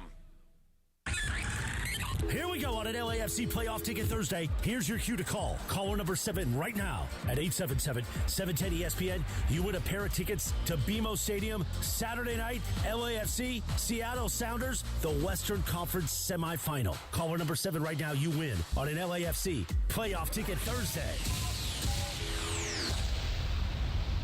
Inspired by Southern California's laid-back yet active lifestyle, Travis Mathew creates premium men's and women's apparel designed to make you look and feel your best no matter the activity. Now, Travis Mathew brings that same style to USC fans with their first ever collegiate collaboration. Designed with the iconic Cardinal and Gold, this collection carries the tradition and legacy of USC. Gear up for game days in style. New customers get 20% off their first order with code 710 at travismathew.com. That's code 710. Offer valid online only. Are you looking for your next game day fit, Lakers fans? We've got the latest collection of items to add to your closet this season. Head over to LakersStore.com. That's LakersStore.com and snag a jersey, tee, hat, and more to rep the purple and gold. We've got the whole family covered with styles for mom, dad, kids, and babies too. Rep the purple and golden style. Check out the LakersStore.com. That's the LakersStore.com. Let's go, Lake Show.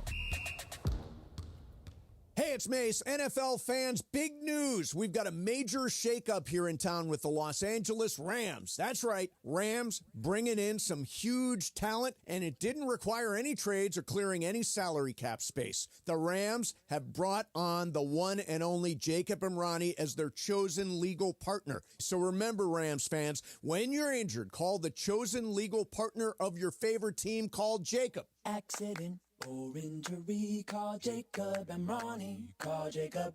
Cashback is not available on gas in New Jersey and Wisconsin. Hey, good morning. You're heading to the airport, right? Yep, thanks for checking. I like the car. How long have you been a rideshare driver? About 3 years now. I really enjoy it. Isn't it hard to make money these days with the price of gas being so high? Not for me. I use Upside, the free app that gives you cash back for every gallon of gas you buy. Wait a minute. Are you saying you actually get real money back when you get gas with the Upside app? Yep, I get real cash back every time I get gas. Does that actually add up to anything? I'll make around $200 to $300. Wow, that's serious extra cash. I'm downloading the Upside app now. Download the free Upside app now to earn real cash back every time you buy gas. Use promo code LEARN for an extra 25 cents a gallon bonus on your first tank. You can cash out anytime, right to your bank account, PayPal, or a gift card for Amazon and other brands. Just download the free Upside app and use promo code LEARN for a 25 cents a gallon bonus on your first tank. That's code LEARN.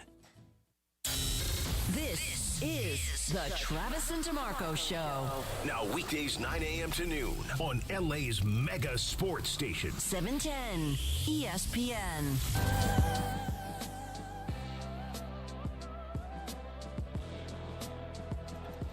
Don't forget that we're going to be out at Legends Attic tomorrow morning for our show. The Travis and DeMarco Show will be there 9 to noon. Oral Hershiser is going to be there. Steve Sachs is going to be there. Steve Garvey is going to be there.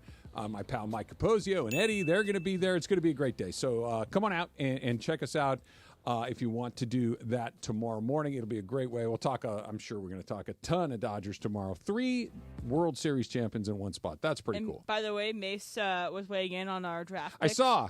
He says, yeah, he'd take Schefter, Shams, and Passan. Okay, that's not the point of the No, draft. that's news aggregation. No, we want things that make you laugh, that make you smile, that you like to see. That is the reason why Twitter is great. Twitter's not great because of breaking news. The art as sports, or what it's called? Art, but make it sport. That's cool. It's a terrific account. That's a really and cool it's thing. almost instant, too. It's so crazy because, like, you'll think, oh, that Saquon Barkley backwards hurdle would be really cool. And then you're like, Art, but Make It Sports already has some sort of deep-cut art piece. It's a pretty good deal. Cool. Andy, you and I are visionaries. We're idea guys. Yeah, goes without saying. It goes without saying. We've basically written an entire movie sitting across from each other, or at least the broad strokes of the bones. Commander and Chimp, right? Which we've kind of dropped the ball and not done that so far today. The political landscape seems to allow some opportunities. It does. It does. Appointed to head of bananas. Oh. There you go. But did you see that picture there, that piece of the banana taped to the wall that sold for like $5 million? Did you see that? Why didn't we come up with that? Well, that was like, I feel like that's old. I feel like that's a couple years old. But no, it started, I think it resold again. Yeah, for more because it's everywhere again. Anyway, that Bobo will make us all that money back. We don't need to worry about that. Major League Baseball is going to experiment with robot umpires in spring training.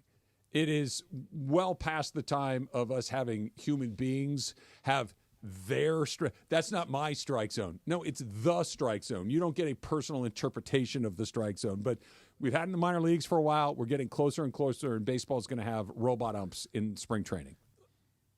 We might as well, because at this point, if you're showing these games, you need to do one of two things. Get rid of that box. You need to either get rid of the box on the TV, or you need to have the robot umpires with just a completely non-subjective, totally objective, totally defined strike zone. Yes. One or the other. The problem right now for baseball is you have both. Both leads to problems. Both is honestly just putting umpires out there, frankly, to be humiliated. And I will say this. Of all the major sports, I think they're the best at what they do. They are right way more than they're wrong, and especially on bang-bang plays, and especially on balls that are just on or off the plate. I think they do. Their percentage is actually way higher than you would think it probably would be, considering what's going on. The only downside to, and by the way, you're not going to eliminate human beings. You're going to still need people to officiate the game in real time, because stuff happens that needs to be determined in the moment, right? Box and things, whatever, doesn't matter. But if we're going to bring the machines to baseball, we need to make the machines have the attitudes of actual major league umpires. No, these need to be very human-like robots with personalities, head, arms, legs. Like, there needs to be grumpy robot umpires, happy robot umpires, sarcastic. Fat ones, mean ones, overweight, egomaniacal ones. And I want them to resemble the real thing as much as possible. Like the robot umpire behind the plate should be wearing a catcher's mask, even though it does not matter if that robot gets hit in the face mask or its head, because it is a robot. I want it to wear a chest protector. You want it to wear a uniform? Yes. Oh, absolutely. I want these robots to have clothes over it. I want the robot to do the thing that the person does, which is if Dave Roberts chirps from the dugout, where it slowly removes its mask and goes, do you think you're better than me? One more word out of you, Dave, and you're gone. Do not kick dirt on me. You can't call. Did you call me that word that you can't use? Like I want that. I want it, but I want them all different. Like, there could be C-3PO at second base. There could be Dr. Theopolis down the right field line. Twiggy can be behind home plate. Rosie. Tweaky. Twiggy was a model. The beady. That guy, whatever he is. Like, I want to incorporate robots that are familiar to us. The Cylons from Battlestar Galactica. These need to be robots that we remain somewhat afraid of eventually taking over, because that's also how they keep the players and the managers and everybody in line. Like, you don't want to piss these people off, robots off. I want them to have side gigs like Joe West, where they sing in a country western band on their nights off. Like, and they need to have personalities. Oh, my darling. Oh, my darling. Oh, my darling. I want him to puff his metallic chest out when he gets challenged by a player. Absolutely. No. If it's just like some type of computer tracked, a grid of laser beams is useless for me. No. Like, this needs to feel like we are actually replacing umpires, like human umpires, with robot umpires. Not just computers. That's boring. I want the real thing out there. I want the accuracy of the computer with the just unhinged ego of a human being. I want those things together. I am not Angel Hernandez. You can't pull this bleep with me. You think you're better than me. Yeah. I got something weird that just came across my timeline. This Weirder is from than this? Nope, not weirder than that. But this is from the Bleacher Report reposting this. This better have something to do with robots. It is not. Oh, go ahead. Okay, Daniel Jones was spotted playing safety for the Giants scout team. That's crazy. No, You're taking the quarterback and going to play safety? No, he's I don't standing think back he's going there. to, but it's for practice. That's so strange. He's to go from the standing top back to the there. bottom. Hey, we need a warm body. Go stand back there. Or he's just goofing around. He's trying to get fired. He's not playing safety. Or they're trying to get something out of this investment. No. Like, if it's not going to be quarterback, you might as well give it a shot. No, because even now he's worth something to them. And the worst, I don't know what his contract is written as, but if he got hurt doing a thing, then they owe him all of his money. Whereas if he's healthy, they at some point in his contract, there's an off-ramp to get out of some of this. What if it was his idea, though? But no. He can go stand back there if he wants, but nobody's going to hit him. He's not going to make a tackle. That's not going to happen. There's more likelihood that Twiggy will be the robot umpire at second base. What was its real name? Tweaky. Twiggy was the Who was the circle? That was Dr. Theopolis, yes? I think so. Yeah. I never remember. Oh, and it'd be great. Like, you have R2-D2 and C-3PO, but they argue over calls. They bicker back and forth. Like, again, they got to lean into this thing. Are we doing cyborgs? Like, is Darth Vader eligible to be a robot umpire, or is he too human? He's too human. Okay. I mean, he's a person with a breathing mask. That's what he, at the end of the day, that's what But Darth he had Vader, the circuits in his head. When they took his helmet off, he had the circuits but he's still in there. human, otherwise he couldn't have died. Spoiler alert. I guess, yeah. I guess so. I mean, can't you just unplug him? There seems like there's some chance. No. There's a difference, because remember, C-3PO, if you don't need me, I'll be shutting down. Like, that's the difference. Darth Vader died.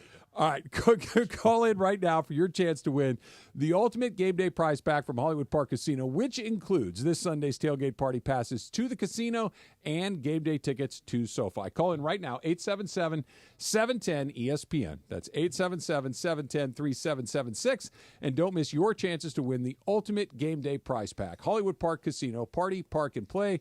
Must be 21 and older to enter. You're going to want to know a little Rams trivia for your chance to win this prize pack. That's coming up next. It's Trav and Andy on 710 ESPN. Mentioned a second ago that we're going to go out to see our friends at Legends Attic. A lot of those people are our same friends from Rotolo Chevrolet.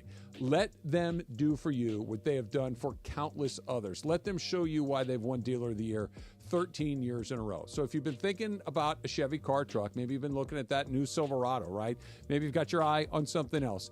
Get on out to Rotolo Chevrolet, because the selection, incredible. The pricing, incredible. The customer service, literally second to none. This is how they win Dealer of the Year, year after year after year. We're way over a decade at this point. It's because they take care of people. They've taken care of me. I've bought cars from Rotolo Chevrolet. I've been driving Silverados for years now. You got to go check it out for yourself. Go on in, right off the 210 freeway, Sierra Avenue exit. You can't miss it. Right there, Rotolo Chevrolet. And if Fontana's a little bit out of your neighborhood, go online, RotoloChevy.com. ROTOLO, RotoloChevy.com. And whether you go in or go online, make sure you tell them that Travis sent you. When pain keeps you from doing what you love, Hoag Orthopedic Institute gets you back to you. We are ranked number 18 in the nation and number 1 in Orange County for orthopedic and spine care by U.S. News & World Report. From the surf to the green, our world-class doctors are there, which is why more Californians choose Hoag Orthopedic Institute for orthopedic and spine care more than any other hospital. At Hoag Orthopedic Institute, there is no one better at getting you back to you. Proudly founded by premier physicians in partnership with Hoag. Learn more at HoagOrthopedicInstitute.com. Hey guys, it's Sedano. At Los Angeles International Airport, changes are arriving daily to help reduce traffic, save travelers time, and transform the travel experience. The LAX Economy parking structure is now open with thousands of smart parking spaces, as well as hundreds of EV charging stations. Modernized terminals have biometric gates for faster boarding, and in the future, the People Mover train will connect travelers to LA Metro. For more information, go to their website, flylax.com/transforming-LAX. That's flylax.com/transforming-LAX. You never expect a game-ending double play, walk-off grand slam in the World Series, or getting into an accident. Hey, it's Travis with DeMarco and Evan Cohen. Only one all-star team you can call to pinch hit for you, the personal injury law offices of Joseph S. Normand. Visit normandlegal.com or call this number, 213-747-2000. Don't get struck out by others. Joseph will help you achieve the maximum compensation that you deserve. Visit normandlegal.com or call 213-747-2000. Let Joseph and his team hit it out of the park for you. Hey football fans, what's better than cheering on your team with an ice-cold glass of Stella Rosa in hand? How about scoring the ultimate experience at the biggest college football game of the season with an ice-cold Stella Rosa in hand? That's right, Stella Rosa is giving you the chance to win 2 tickets, airfare, and a hotel for you and a friend. So what are you waiting for? Head to ESPNLADreamTicket.com to enter. Courtesy of Stella Rosa, America's favorite semi-sweet, semi-sparkling wine. Celebrate responsibly. Must be 21 or older to enter. Collect Connectors, Front Row Card Show is back at the Pasadena Convention Center on November 23rd and 24th. Baseball, football, basketball, and hockey cards, plus Pokemon, Marvel, Star Wars, and comic books. SGC and PSA will be there. So bring your cards, comics, and autographs to sell, trade, or get them graded. Hundreds of vendors, thousands of dollars in free prizes. Don't miss it. Front Row Card Show, Pasadena Convention Center, Saturday and Sunday, November 23rd and 24th, 11 to 5. For more info, go to frontrowcardshow.com. That's frontrowcardshow.com. Hey guys, it's Sedano here. You know it's hard to find a good dentist for your kids, someone who they can trust and enjoy going to the dentist with. Luckily, we found Children's Dental Fun Zone. With 17 locations across Southern California, Children's Dental Fun Zone specializes in children's dentistry and orthodontics. With state-of-the-art equipment and personal attention your children deserve. To book your child's next appointment, visit their website, cdfzone.com. That's cdfzone.com. Or call them at 800-717-KIDS. That's 800-717-KIDS. Did you know your skin is the largest organ of your body? Huh? That's why you should shower with Old Spice Super Hydration Body Wash instead of plain old bar soap. Love your skin by super hydrating it with vitamin B3 and glorious notes of vanilla and shea. Did you know that my super hydrated skin is the second largest organ of my body? The first is my heart. Old Spice. Men have skin too. Old Spice Super Hydration Body Wash. 24/7 renewing moisture. With daily use. Shop Dell Technologies Black Friday event for their lowest prices of the year. The future is on sale today with limited time deals on select PCs like the XPS 16 that accelerate AI with Intel Core Ultra processors. Black Friday is their biggest sale of the year and the best time to upgrade, but it's only here for a limited time. Shop now at Dell.com/deals. That's Dell.com/deals. And yes, welcome to the Travis and DeMarco Show. Now mornings, 9 a.m. to noon on 710 ESPN, your destination for LA sports. Let's get back to the fellas. The Travis and DeMarco Show continues right now. All right, you have a chance to win the following. If you can get a little Rams trivia right, you have a chance to win the Ultimate Game Day prize pack from Hollywood Park Casino, which will include this Sunday's tailgate party passes to the casino and game day tickets at SoFi, Hollywood Park Casino, park party, and play. All right, the question will be the same for everybody. First person to get it wins the prize, so listen up. Saquon Barkley of the Philadelphia Eagles has 8 rushing touchdowns this season. How many rushing touchdowns does Kyren Williams have this season as well? We are going to start in Long Beach with Mike. Mike, how many rushing touchdowns does Kyren Williams have? I believe he has 8. Hey, right out of the chute. There you go, Mike. Woo! You are the winner. Way. You got it. You nailed it. You win the Ultimate Game Day prize pack, Mike. Hollywood Park Casino, which includes, as mentioned, thank you, Sunday's tailgate party passes to the casino, game day tickets at SoFi, Hollywood Park Casino, park party, and play. Must be 21 and older to enter. Enjoy the game, Mike. Congratulations. They're getting his info. All right. Emily's taking down his info right now. That's got to be a nice little, hey, what are you doing today? Well, I'm going to the Rams and the Eagles now. It's a pretty good use of a phone call. I was going to say. mean, how easy was that? You got to pay attention. If you pay attention, you got a pretty good shot at getting it right. If maybe not first, second, or third, almost pretty well done. Yeah. Saquon Barkley, how's he on a different team? How is Derrick Henry not on the Cowboys? Like how do some of these things happen like this? Well, you asked me before. Remember we were talking about Daniel Jones and the picture Emily showed us. Yeah. Supposedly playing safety. Saquon Barkley not on the Giants gives me at least like a 2% opening that Daniel Jones could be at safety. It's a very compelling argument. that they were dumb enough to let him walk out the door in favor of Daniel Jones, that's a big part of it. You had somebody on Twitter ask about RoboCop as a potential umpire because Murphy was at least partially human. Yes. Eligible or not eligible? If we're looking to get rid of humans, we have to get rid of humans. I feel like if you're bringing in... I feel like if you're bringing in RoboCop, Darth Vader... These people that are half man, half machine, that I think the Terminator would probably fall into this category. Okay. Like you're kind of trying to split the baby. I feel like you're not going full in 10 toes down. But what How about robots? Okay, I hear what you're saying, and I appreciate your thesis. However, we're not trying to get rid of human beings. We're trying to get the calls right. And as long as Murphy's circuitry gets it right, if he has a little human flesh and blood left, what's the harm? So what you're saying is as long as the human being can deliver computer-driven accuracy, yes, you don't care what the packaging is. Yes. Interesting. Because then this does allow for, say, the Terminator, the Robert Patrick, the T2 villain. Oh, yeah. See, I want something like that that's just single-minded and relentless and without mercy. Yes. It's just, if you challenge him, it ends badly for you. The robot in the boardroom in RoboCop that malfunctions. Maybe we bring that thing out there. This does, you know what? Now that I think about it, this actually opens up the widest array of possibilities that could lead to the best umpiring. So we probably should allow cyborgs in. Like we have a competition. Like I believe one of the Wendelstedt guys that likes to puff his chest out and throw people out of the game for no reason. He has a school of umpires to teach people how to be arrogant, pains in the neck.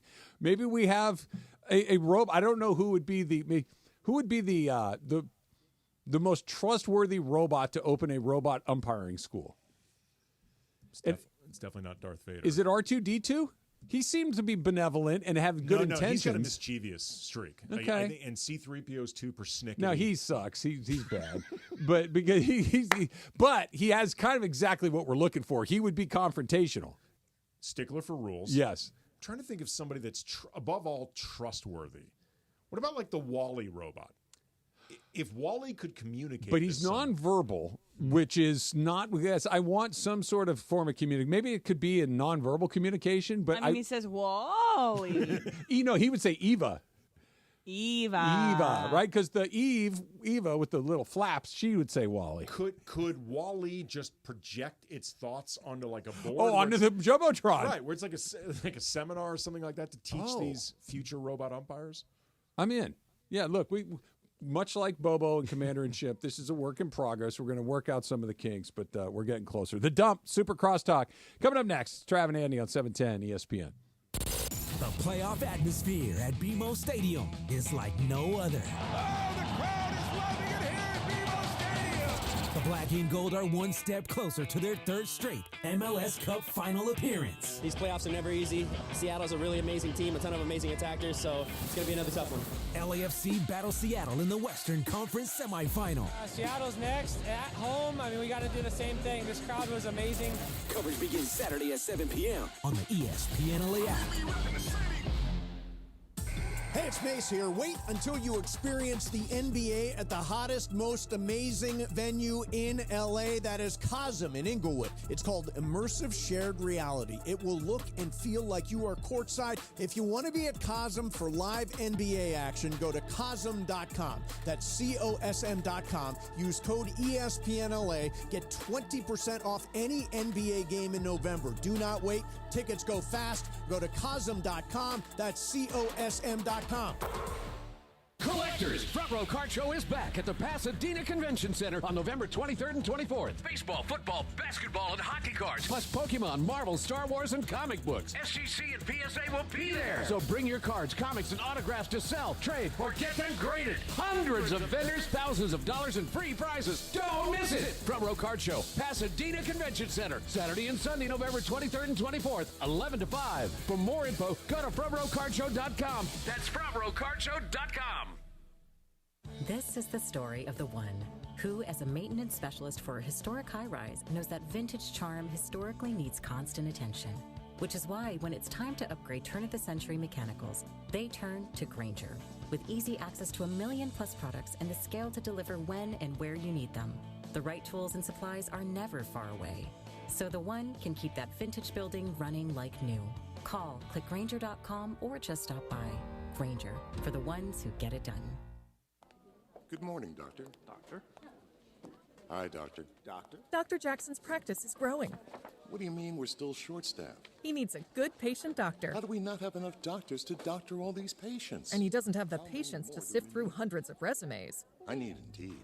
Indeed, you do. When you sponsor a job on Indeed, it's easier for talented candidates to find it, which makes it easier for you to hire them. Visit Indeed.com/credit and get $75 towards your first sponsored job. Terms and conditions apply. It's time for everything we haven't gotten to today. Yes, it's time for the dump. Some good celebrity birthdays today, Andy. Let's start with director, actor. I believe he's a writer too. I believe he's written on a bunch of these things. Harold Ramis. It is Harold. Is Harold Ramis no longer with us? He's no longer with us. Yeah, he passed away in 2014. Yeah. Fun fact: my dad and Harold Ramis were in the same fraternity in college. He was a few years older than my dad, so he didn't really know Harold Ramis well. Okay. But Harold Ramis went to WashU in St. Louis, and my dad knew him, again, not well. What's the first thing that pops in your mind when you think Harold Ramis? Ghostbusters. Okay, me too. And it's weird because he also directed one of my favorite movies of all time. Also great, Caddyshack. And Caddyshack, I think it was the first one he'd ever directed, and they were all on drugs. Nobody had any idea what they were doing. And as they were shooting it, they thought that it was just going to be this absolute catastrophe along the way. And they made what, at least upon further review, Caddyshack is maybe not great, but at the time, pretty darn great. Yeah, it's funny. I mean, is this a safe space? It is. I don't think Caddyshack is that funny. You don't? I think there are elements of it that are funny. The movie, as you just said, is a complete mess. Yes. Like, we are supposed to hate people that in reality aren't really doing much wrong. Like Judge Smales. For the most part, it's like, yeah, I don't blame you for not wanting somebody to destroy your yacht or to screw up all the stuff in your... First of all, that yacht was called the Flying Wasp. How dare you not mention it by its given name? Noonan, kind of an a-hole. Chevy Chase, kind of an a-hole. Yep. Like, kind of? Yeah, like all... That would be Ty Webb would be the character. Yeah, like Ty Webb is supposed to be like, like the slobs versus the snobs. They're all rich guys at a country club. Yep. Well, that's why you have to hate Judge Smales the most, because he had white hair and he was a judge and he was in charge. Judge he would have been ahead of the HOA. He would have been. But Judge Smales, I feel like in a lot of ways, similar to the way Karate Kid has been revisited, where you realize Daniel's the bad guy. Daniel is the bad guy. Yeah. I feel like all of the supposed good guys in Caddyshack are actually kind of D-bags. I don't know if there's another movie that if for whatever reason you snapped your fingers and every copy of it disappeared, okay? It's gone forever. The script is gone forever. Every copy of it is gone forever. I'm fairly certain I could create it word for word, shot for shot. And me in National Treasure. Yeah, I really do think that, and I could get within 95% of that to where you're like, yeah, that's the movie I remember. So this is not about Caddyshack, if you have anything else to notice about Caddyshack, but it's about Harold Ramis. He also directed 4 of the most influential episodes of The Office. He directed A Benihana Christmas. That's very funny. Fantastic episode, I believe, season 3, where they go to Benihana, but it's like, it's a really great episode. Is that where he puts the mark on the woman's arm? Yes. That's amazing. He also directed Safety Training, which is the episode that aired after the Super Bowl with the whole fire drill and like the Save Bandit and like Stanley has a heart attack. Beach Games. Great one. Fantastic episode. And then The Delivery, which is when Pam and Jim had their first baby. I have no recollection of that one at all. Really? No. So that's when Pam and Jim are trying to have the baby, but she's delaying. She's like, I'm not going to go. I want to have. Yeah. And Now then that they you end up mention having the it. baby, Okay. and they end up switching the baby at one point. Yeah. Happy birthday to Michael Strahan, who turns 52 years old today. Strahan has to be on the relative short list of guys whose second act is as impressive as their first, right? I mean, that he has been the host of Good Morning America, is it 10 years now at least, maybe? That Hall of Fame football player turned anchor of a network news show for a decade, that's pretty remarkable. To me, the number one guy with that is actually Magic. Okay. Like, Magic has arguably been more influential as a businessman, as, a HIV/AIDS spokesperson, someone who gave people hope, than he was as an athlete. And he is one of the greatest athletes to ever live. And I think you can actually argue that Magic's post-basketball career was more impressive. Yeah, and still going. Yes. And it includes the Twitter account. It does include the Twitter account. Damn right it So does. if we were tied, that's going to put it over the top. Carly Rae Jepsen turns 38 years old. I know her song. I just can't think of her song. Which one was her song? Call Me Maybe. Call Me Maybe. That's what it was. I just said you. Friday was Rebecca Friday. Black. Yes, you're right. Sorry. Friday. Okay, but where she Carly Rae lists her Jepsen, day. that she's a one-hit wonder is a complete total farce. She has created many amazing albums. There's one song, I believe it's called like Runaway. It's amazing. Mace, have you heard of any of those? There's a lot of Jepsen heads out there. Come on, Mace. There are dozens of us. Yeah. Dozens. She has fantastic pop music that everyone is sleeping on. So Not a one-hit everyone includes everyone. So no, I know the Call Me Maybe one, and that's it. That's it. Twilight was released on this day in 2008, and Twilight, much like the Office I immediately think of Parks and Rec when I forget the actor's name. It's Will Forte chains himself to the radiator in her office. Let me tell you, Google Jepsen heads, not much comes up. No? Not Well, much look up comes any of her songs she's released, and they are fantastic. Carly Army. They have some of the highest rated Pitchfork albums. Like she gets well rated. I like when you take this stuff so personally. I'm just saying, Carly Rae God, Jepsen is stand more it than up for just Carly Call Rae Me Jepsen. Maybe. You ready?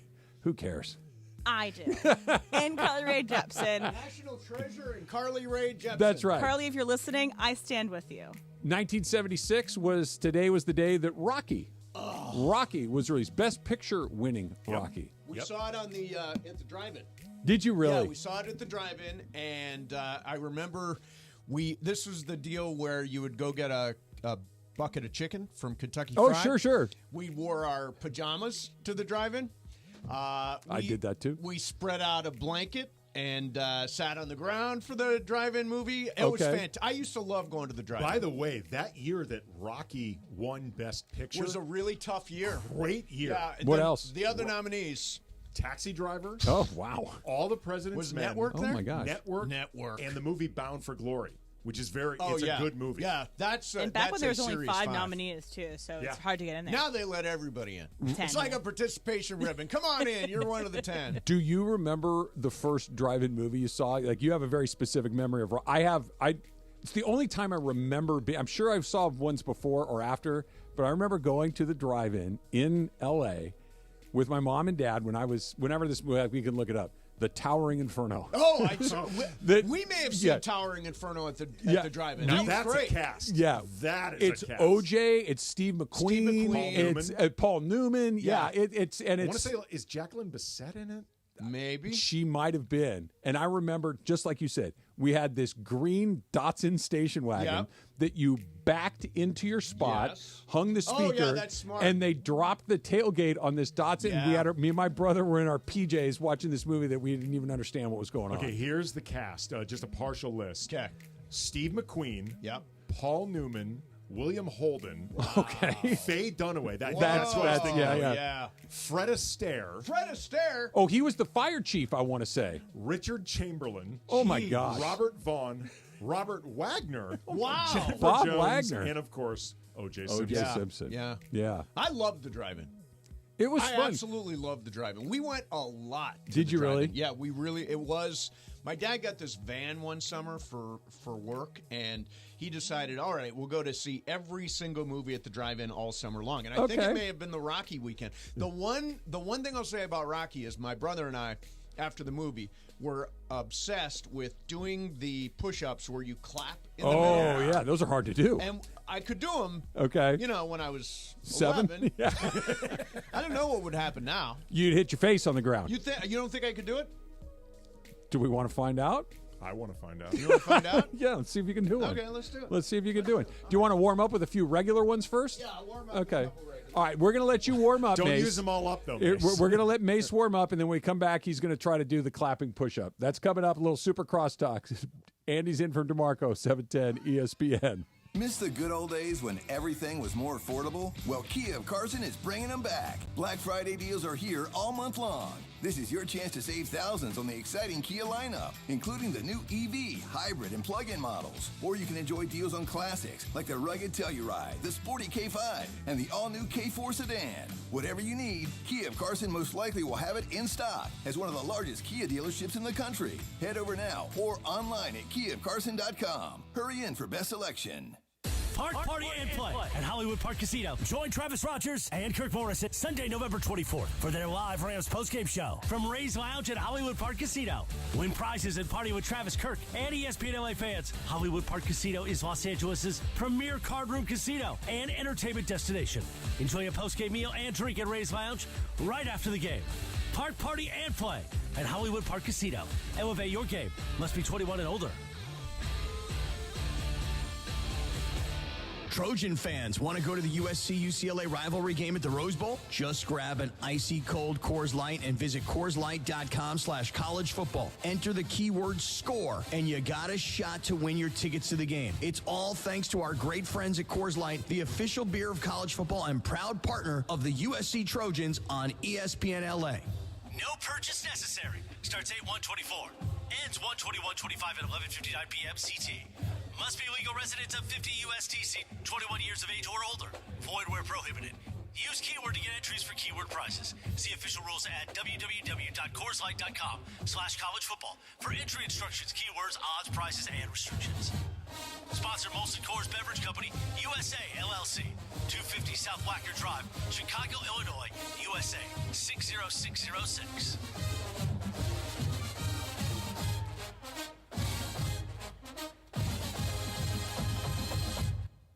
Collectors, Front Row Card Show is back at the Pasadena Convention Center on November 23rd and 24th. Baseball, football, basketball, and hockey cards. Plus Pokemon, Marvel, Star Wars, and comic books. SGC and PSA will be there. So bring your cards, comics, and autographs to sell, trade, or get them graded. Hundreds of vendors, thousands of dollars in free prizes. Don't miss it. Front Row Card Show, Pasadena Convention Center. Saturday and Sunday, November 23rd and 24th, 11 to 5. For more info, go to FrontRowCardShow.com. That's FrontRowCardShow.com.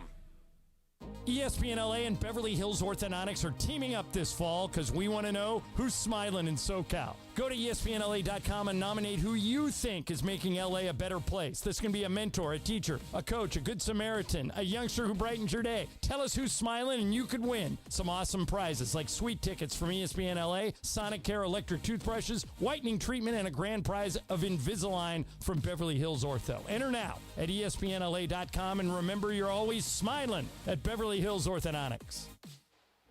ESPN AM 710 Los Angeles. KRDC AM 1110 Pasadena, Los Angeles. K256CX 99.1 FM Pasadena, Los Angeles. It's the greatest segment in LA sports radio history. Oh my God. When the shows come together for magic on the radio. It will only grow stronger. Super Crosstalk. Super Crosstalk presented by In-N-Out Burger. In-N-Out. That's what a hamburger is all about. It's time for Super Crosstalk. So I think there was both not a surprise and a surprise. So you attempted your Rocky push-ups. John, you were not in the room yet. The Rocky, launch yourself, clap your hands, do your push-ups kind of thing. Mace was curious. He said he could do them when he was 11 years old. Oh, when I was 11, I was unbelievable. Can you do them now? I tried one. I didn't get. Andy just went right into Andy it. knocked out like 3 in a row. Yeah, Andy was like bam, bam, bam. Let's see. Be careful, man. You Okay, got a don't game knock tonight, your teeth dude. out. You got a game tonight. Hold on. Andy, do play-by-play. Okay, so just trying All right. to get a regular one. Let's get a couple of regular ones in there. A couple warm-ups. Okay, He got it. He got it. By the way, the floor comes up on your face. John got it. I'm not going to lie. Okay, John, you are very red right now. That was difficult. It was harder than I thought.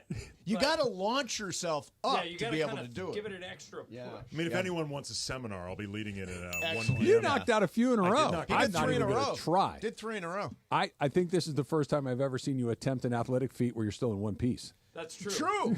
I held it together. This is your niche. The fact that he didn't get hurt is a big win. Yeah. Big win. By the way, we're talking about the movie Rocky. One of the stories about Rocky that goes around is that Stallone wrote the screenplay. Yes. Is that not true? It is true. Oh, okay. So Stallone took the script around town, and everybody wanted to make the movie, but with a different actor. So he held out until somebody agreed to let him star Robert in it. Redford, there had been interest in him. There had been interest in Ryan O'Neal. There had been interest in James Caan. Well, Ryan O'Neal had already The done a Champ, boxing right? movie. No. John Voight was in The Champ. John Voight was in Ryan The O'Neal Champ. did a thing with Barbara Streisand called The Main Event. Oh, The Main Event. I remember that. And she actually recorded a song for it that kind of turned into a hit. But Okay. It was James Caan was attached.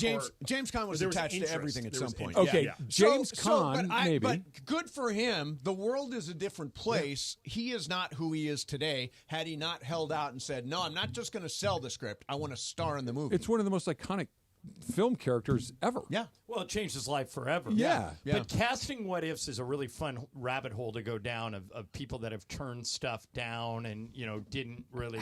How is Robert Redford going to be from the Italian part of Philadelphia? How is that going to work out? There are blonde Italians. No, I understand, but he's Robert Redford. He's too handsome. Like Stallone is perfect. He sounds right. He looks right. But keep in mind, Trav, he had not been in anything. I know. Nothing, yeah. I know. And Nothing so at all. it was like, do you want to give this to an unknown? Like, I've got a lot of friends that work in Hollywood, and it's weird. If you can get the right person attached to it, Yep. It gets made. it gets made no matter if the script's bad or not, because people will pay to see a star. Like Moneyball, when they couldn't get it made, and then when Brad Pitt said, "Oh, I want to make this," it got made right away. Well, think about it. Like the idea of Moneyball, we're going to make a movie about the math of baseball. Yeah, no, thank you. Brad Pitt's in it. Okay, tell me more. So, Right. Okay, so here's a funny Moneyball story. So, I was doing the show. This might have been during the San Diego part when I was with it Philly. was around. Bentley It was Warntel. circa 2001. Okay, so When- it's right yeah. around Philly Billy Warntel. And Michael Lewis was on the show, and he was talking about Moneyball. Or maybe he was a couple years old. We were talking about his next book. And then nothing had happened. Nobody had optioned it, nothing. And I get on the phone with Michael Lewis off the air, and I say, "Hey, dude, I think there's a movie in Moneyball. How about I Really? option it?" And he said, $1. He had no clue that there was a movie there. Did not see the movie coming. I didn't see the movie coming. I just felt like, wait a minute. Why didn't? Where did it break down? Why didn't you? because Get it was just kind of a jokey, $1, and then I'm like, well, you happened need a at- contract. that's really and- common, actually. That the happened to $1 Jeff thing. Pearlman when they made the Lakers Showtime show. They said, "Can we make a show out of your book?" And he goes, "Yeah, for $1." I mean, it's like, Well, no, he didn't think it'd get made. for real, like taking this back to Sylvester Stallone, Yeah. he used to have a production company called White Eagle. Okay. And the improv group that I used to work with, the Film Pigs, we were optioned for a little while by Sylvester Stallone's Wow. company, White Eagle Productions. For $1? For $1 for like a year, and then they let it expire. Like Right. they never did anything with us. Anybody watch Tulsa King? No. I heard it's good. It's I have heard really it's good. fun. It's like- it's a it's a fun mob show. thing, right? It's a mob thing. Stallone. It's Stallone in New York. He gets banished to Tulsa and then has to Is build. there in the mob in Tulsa? Well, there is. Once Stallone gets there, yeah, he brings the mob to so Tulsa. About a month ago, Stallone and Schwarzenegger did a podcast together.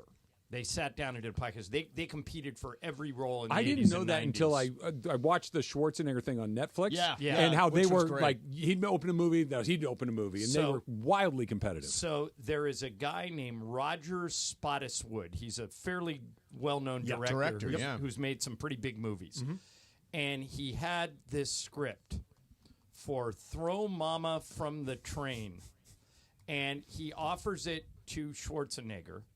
And Schwarzenegger says, right, and he had just done a big movie with Schwarzenegger. I don't know which one, but they were friends. And like maybe the Terminator or something. I don't remember. It wasn't Terminator. Wait, because that was Cameron. Yeah, but so he says to Spottiswoode, "Look, I'm going to pass on this, but if you want to get this made, call Stallone and tell him that I want to do it, but you're offering it to him first." And Stallone goes, "Wait, Schwarzenegger wants to do it? He's going to do it if you pass, but we want you first." And Stallone says, "I'll do it."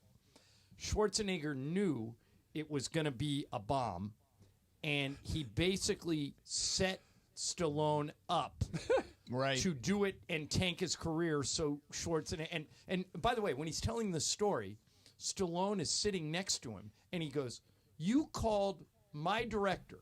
He goes, "Yes." He goes, "And you told him you didn't want it, but give it to me." He goes, "Yes." He goes, diabolical, man. Yeah. That's just- By the way, it was not throw mama from the train.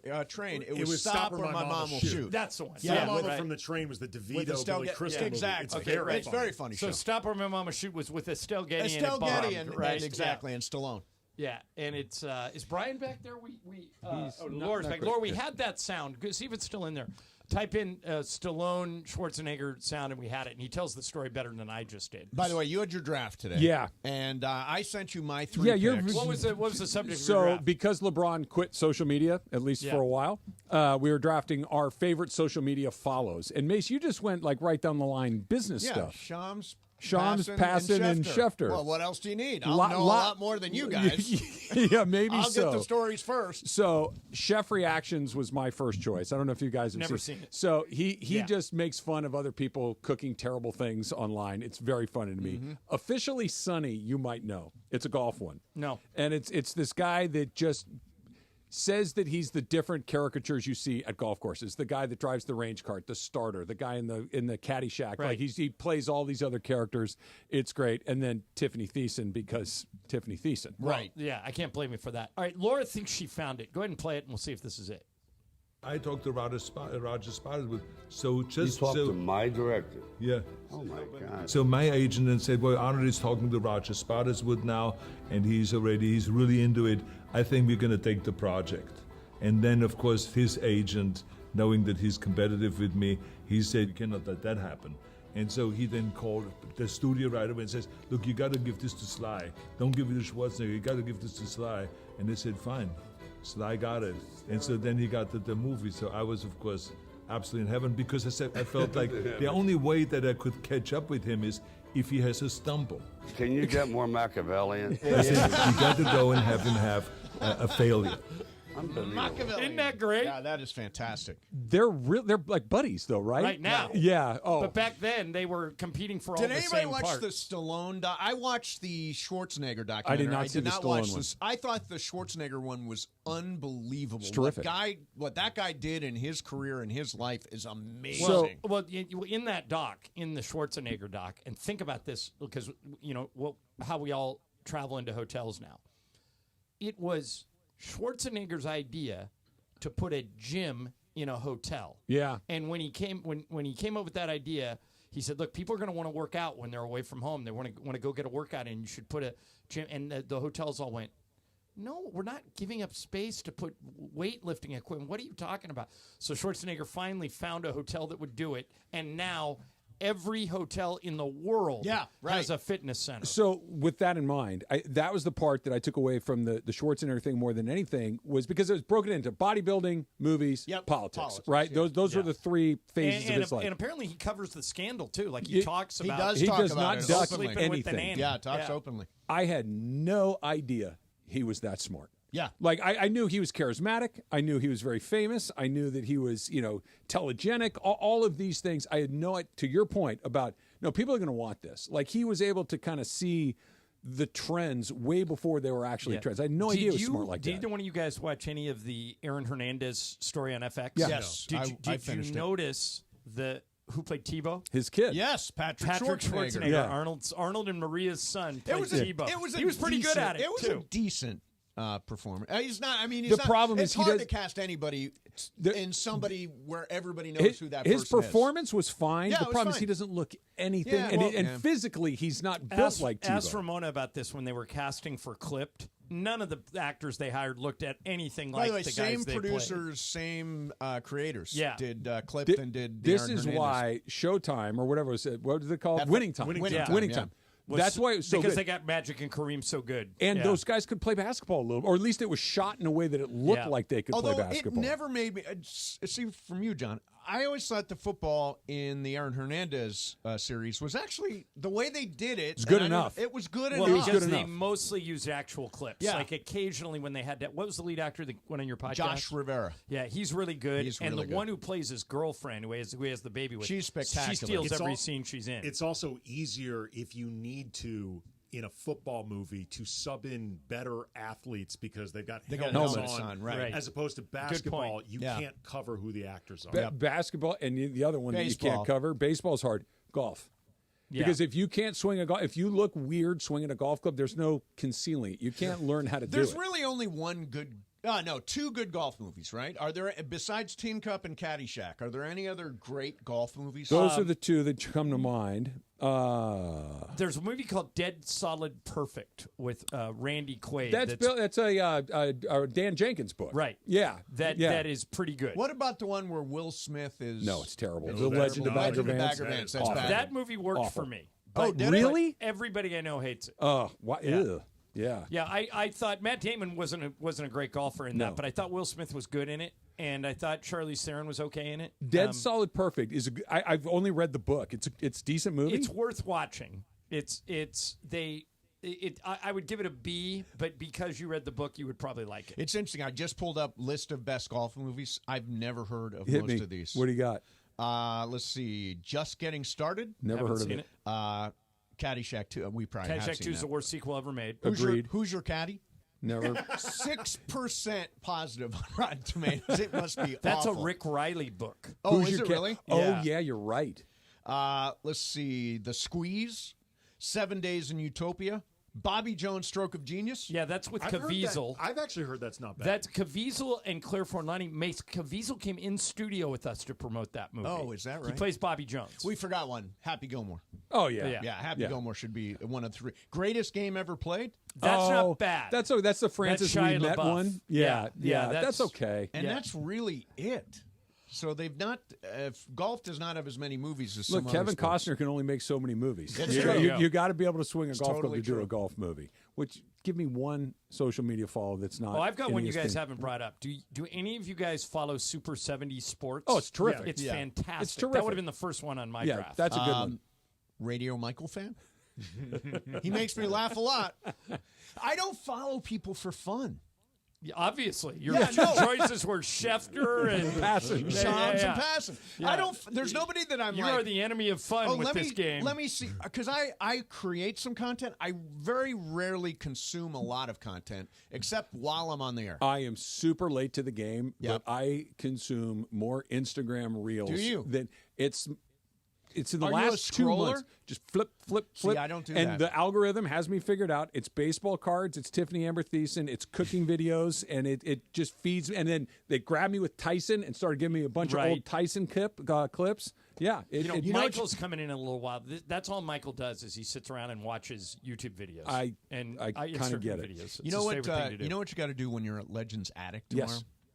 Will they buy my baseball cards from me? I'll ask. Yeah, ask. I'll I've ask. got a big collection. I've got lots of rookie cards, a Is it Seaver, old a Carlton, stuff? Henderson. Then it's like a lot of 80s stuff. Do me a favor. Find out what Sachs paid to have that Three Stooges I mural put up in cannot my. wait to ask him That's about so that. funny. No, I and he'll cannot tell wait you the to whole ask story. him. Yeah. Although tell him not to do this. We had him on, and I asked him about this like 2-3 years ago.